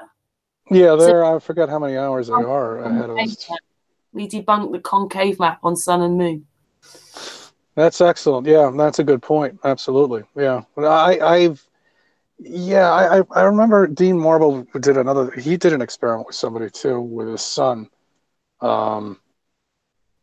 that he couldn't be looking at the sun at the same time if we did live on a globe, that they were looking at it. I think he was talking to somebody. If we did live on a globe, he'd be on the other side, so he should not be able to see it at the same time that he can. And yeah, no, there's all these experiments that we're doing, you know, they're just basic everyday stuff, you know, that you see every day, and they still think that we live on a globe when it's not possible. Not possible. Imagine what it'd be like on this revolving thing. Oh, it'd be great, right? Damn, you could. I don't think you can get any work done though, or even fly anywhere if you were flying. You'd be going, I can't, holding on for dear life. Yeah, no, you'd be hanging on it. The sun would be blazing in the sky. It'd take up the whole entire sky, probably. And probably gonna be. Would look like it was just, this is ridiculous. Oh my goodness, what went no. I mean, think about it, all the stuff. If it was really true, what would we really be like here? You know, we'd have to have these supersonic planes that have to go against the spin of the Earth. That we would have. I know that's the other thing that I talk about with, you know, when I try and say something, I say, look at two aeroplanes. Is one fighting the rotation of the Earth? No, none of them are. No, even if you know, they're insane. Even if you were like, if I take a plane from here to Florida, which is a straight flight down the East Coast, there still should be some sort of fighting with the curvature, because, you know, if you kept in a straight line and the way the, you know, Earth is revolving, you would be somewhere in the middle of the Atlantic Ocean by the time you land. So, you know, it doesn't make any sense that people don't really even see that. You know, I mean, it's the planes are a big giveaway, but nobody really understands them. You know, I mean, think of how fast you would have to go. You'd have to go not only faster than the curvature of the Earth for me to even get to Florida. I mean, to California, say. I think if you were in an airplane, it'd be the worst ride of your life. Yeah, you'd have to be going 2,000 miles per hour, basically. It would have to be this missile, you know. Meanwhile, this little rinkety-dink plane with two jet engines on it, you know. I mean, yeah, right, whatever. My ass. There's no way. You have to be traveling at 2,000 miles per hour, and that's how it is. Sorry. You live on a flat plane, everyone. Sorry to have to break it to you. Well, maybe flat Earth's all about thinking, because it's a thinking thing. Because the other way, we didn't think at all. Now we think all the time. Oh, absolutely. Yeah, no, I didn't think about any of this stuff before. Why would I? You know, why would I even think the plane's going against the spinning of the Earth? That wouldn't make, you know, why would I even be thinking about that? I believe that we were all one piece of land and then we broke up. Do you remember? Yeah, there you go. I mean, yeah. Who knows? We were all one piece of land and then we broke up. I mean, you know, everything is just. There should be, all the continents should be in the middle of the equator if we were spinning. It's a #1 dead giveaway. I don't know if we're ever going to understand this. I mean, I know, sorry, we have to end in a minute, but have you seen that stuff where the land is moving? These people, it's not a stream that's moving. The land is moving like it's water. Yeah. No, I've seen that. And they even show the grooves on the bottom of the ocean too, you know. I don't know. That's why I'm not going to commit to any model at all. We're not given any proof of anything at all. Can anymore. I realised a long time ago, because we started off as a research group with a map, and we had all the researchers, but the researchers were a bit big-headed and caused loads of problems. And then we decided, well, me and Patricia, whoever was at the time in the group, you know, like we can't prove any of this, so the next thing is to try and move on with the people. Yeah, well, that's exactly where you can do. I mean, there's no way we're going to be able to prove, you know, really what we live on. That doesn't mean all the research is like that. Dave Marsh has been in the chat room. He's a most lovely man, and he's doing really well on his research. There are some really great. Stan Smith's another one. You know, there are other people as well. Yeah, they're great. They're great. Yeah, no, and we're trying to do the best we can to come up with a physical map. It's very difficult to do. We don't even know what's surrounding us, if it's the white ice walls or, you know, it's definitely something surrounding us. And there's got to be that, but we don't know for 100% sure, you know. Virtual reality thing stuck in nothing. I just think, I thought it was bad enough when, you know, like I remember them going, and then the stars and the galaxies go out and we're sort of a cylinder shape, and I'd always want to go, yeah, but what's round that? I've got the same questions with flat Earth. Yeah, but what's round that? No, exactly. It just wasn't quite as far away as I thought it was.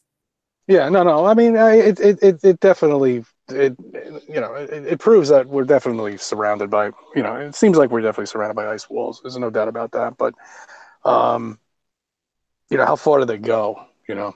How far is the dome? If there is even a dome, I'm not going to commit to that either. It seems like there is. There's got to be some holding everything in. But, I think about 60 miles up, because these star places that make stars, which you can actually find on the internet, so it's not quite linked with NASA, they said they couldn't get more than 60 miles up. I listened to Martin Leakey. It's about 8, 9, whatever it is. It's a much shorter distance up. Looking at what it all means is saying that the firmament is closer than that. Yeah, it probably is, because the shuttle really, when they blast things off, they turn that thing pretty quickly.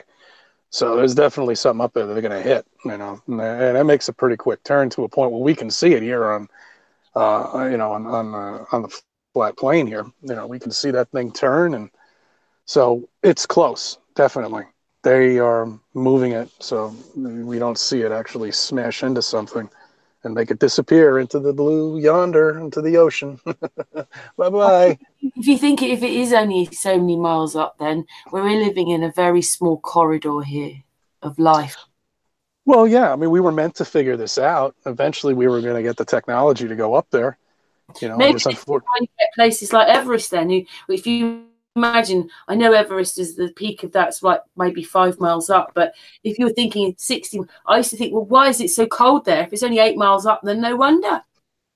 Yeah, no, they do a lot of stories on that. That's the tippy top of the so-called planet that we live on. That's what they keep saying to us. And well, that proves to you that that's you should be able to see a lot further up there, and you can't, because the atmospheric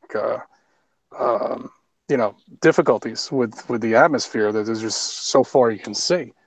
I mean, when you got a rainstorm 15 miles away from you, you're not going to see more than, you're just going to see this big blackness come in. You've got that. And everybody says, well, why can't you see China? Why can't you see the other continents? You can't, because of the atmospheric disturbance. I mean, really, you just can't. You can't see that far. If it wasn't for the atmosphere, we'd all be able to see each other. I'd be going, hello. Yeah. I could blow a rocket off, and you'd be able to see it 500,000 miles, or whatever, 5,000 miles away. You'd all be able to see. But it's just atmosphere. Atmosphere is very thick and very dense, unfortunately, and it really does, make illusions and distort everything that you're seeing. That's why we can't see as far. Damn annoying, isn't it? But anyway, Cece, you stayed on probably another half an hour now. Okay, I appreciate you having me, though, Karen. Really enjoyed chatting with you. It's been a really nice chat. And absolutely. We will go at the same time, and we'll just say goodbye to you off air. But thank everybody that's listened into the hangout today. We're back tomorrow with Peter and Pete, so we'll see you tomorrow. Good night, everybody. Thank you so much. Good night. And to the panel. Love you all. Bye. That was great. Yeah. Love you, Patricia. Bye, everybody. See you later.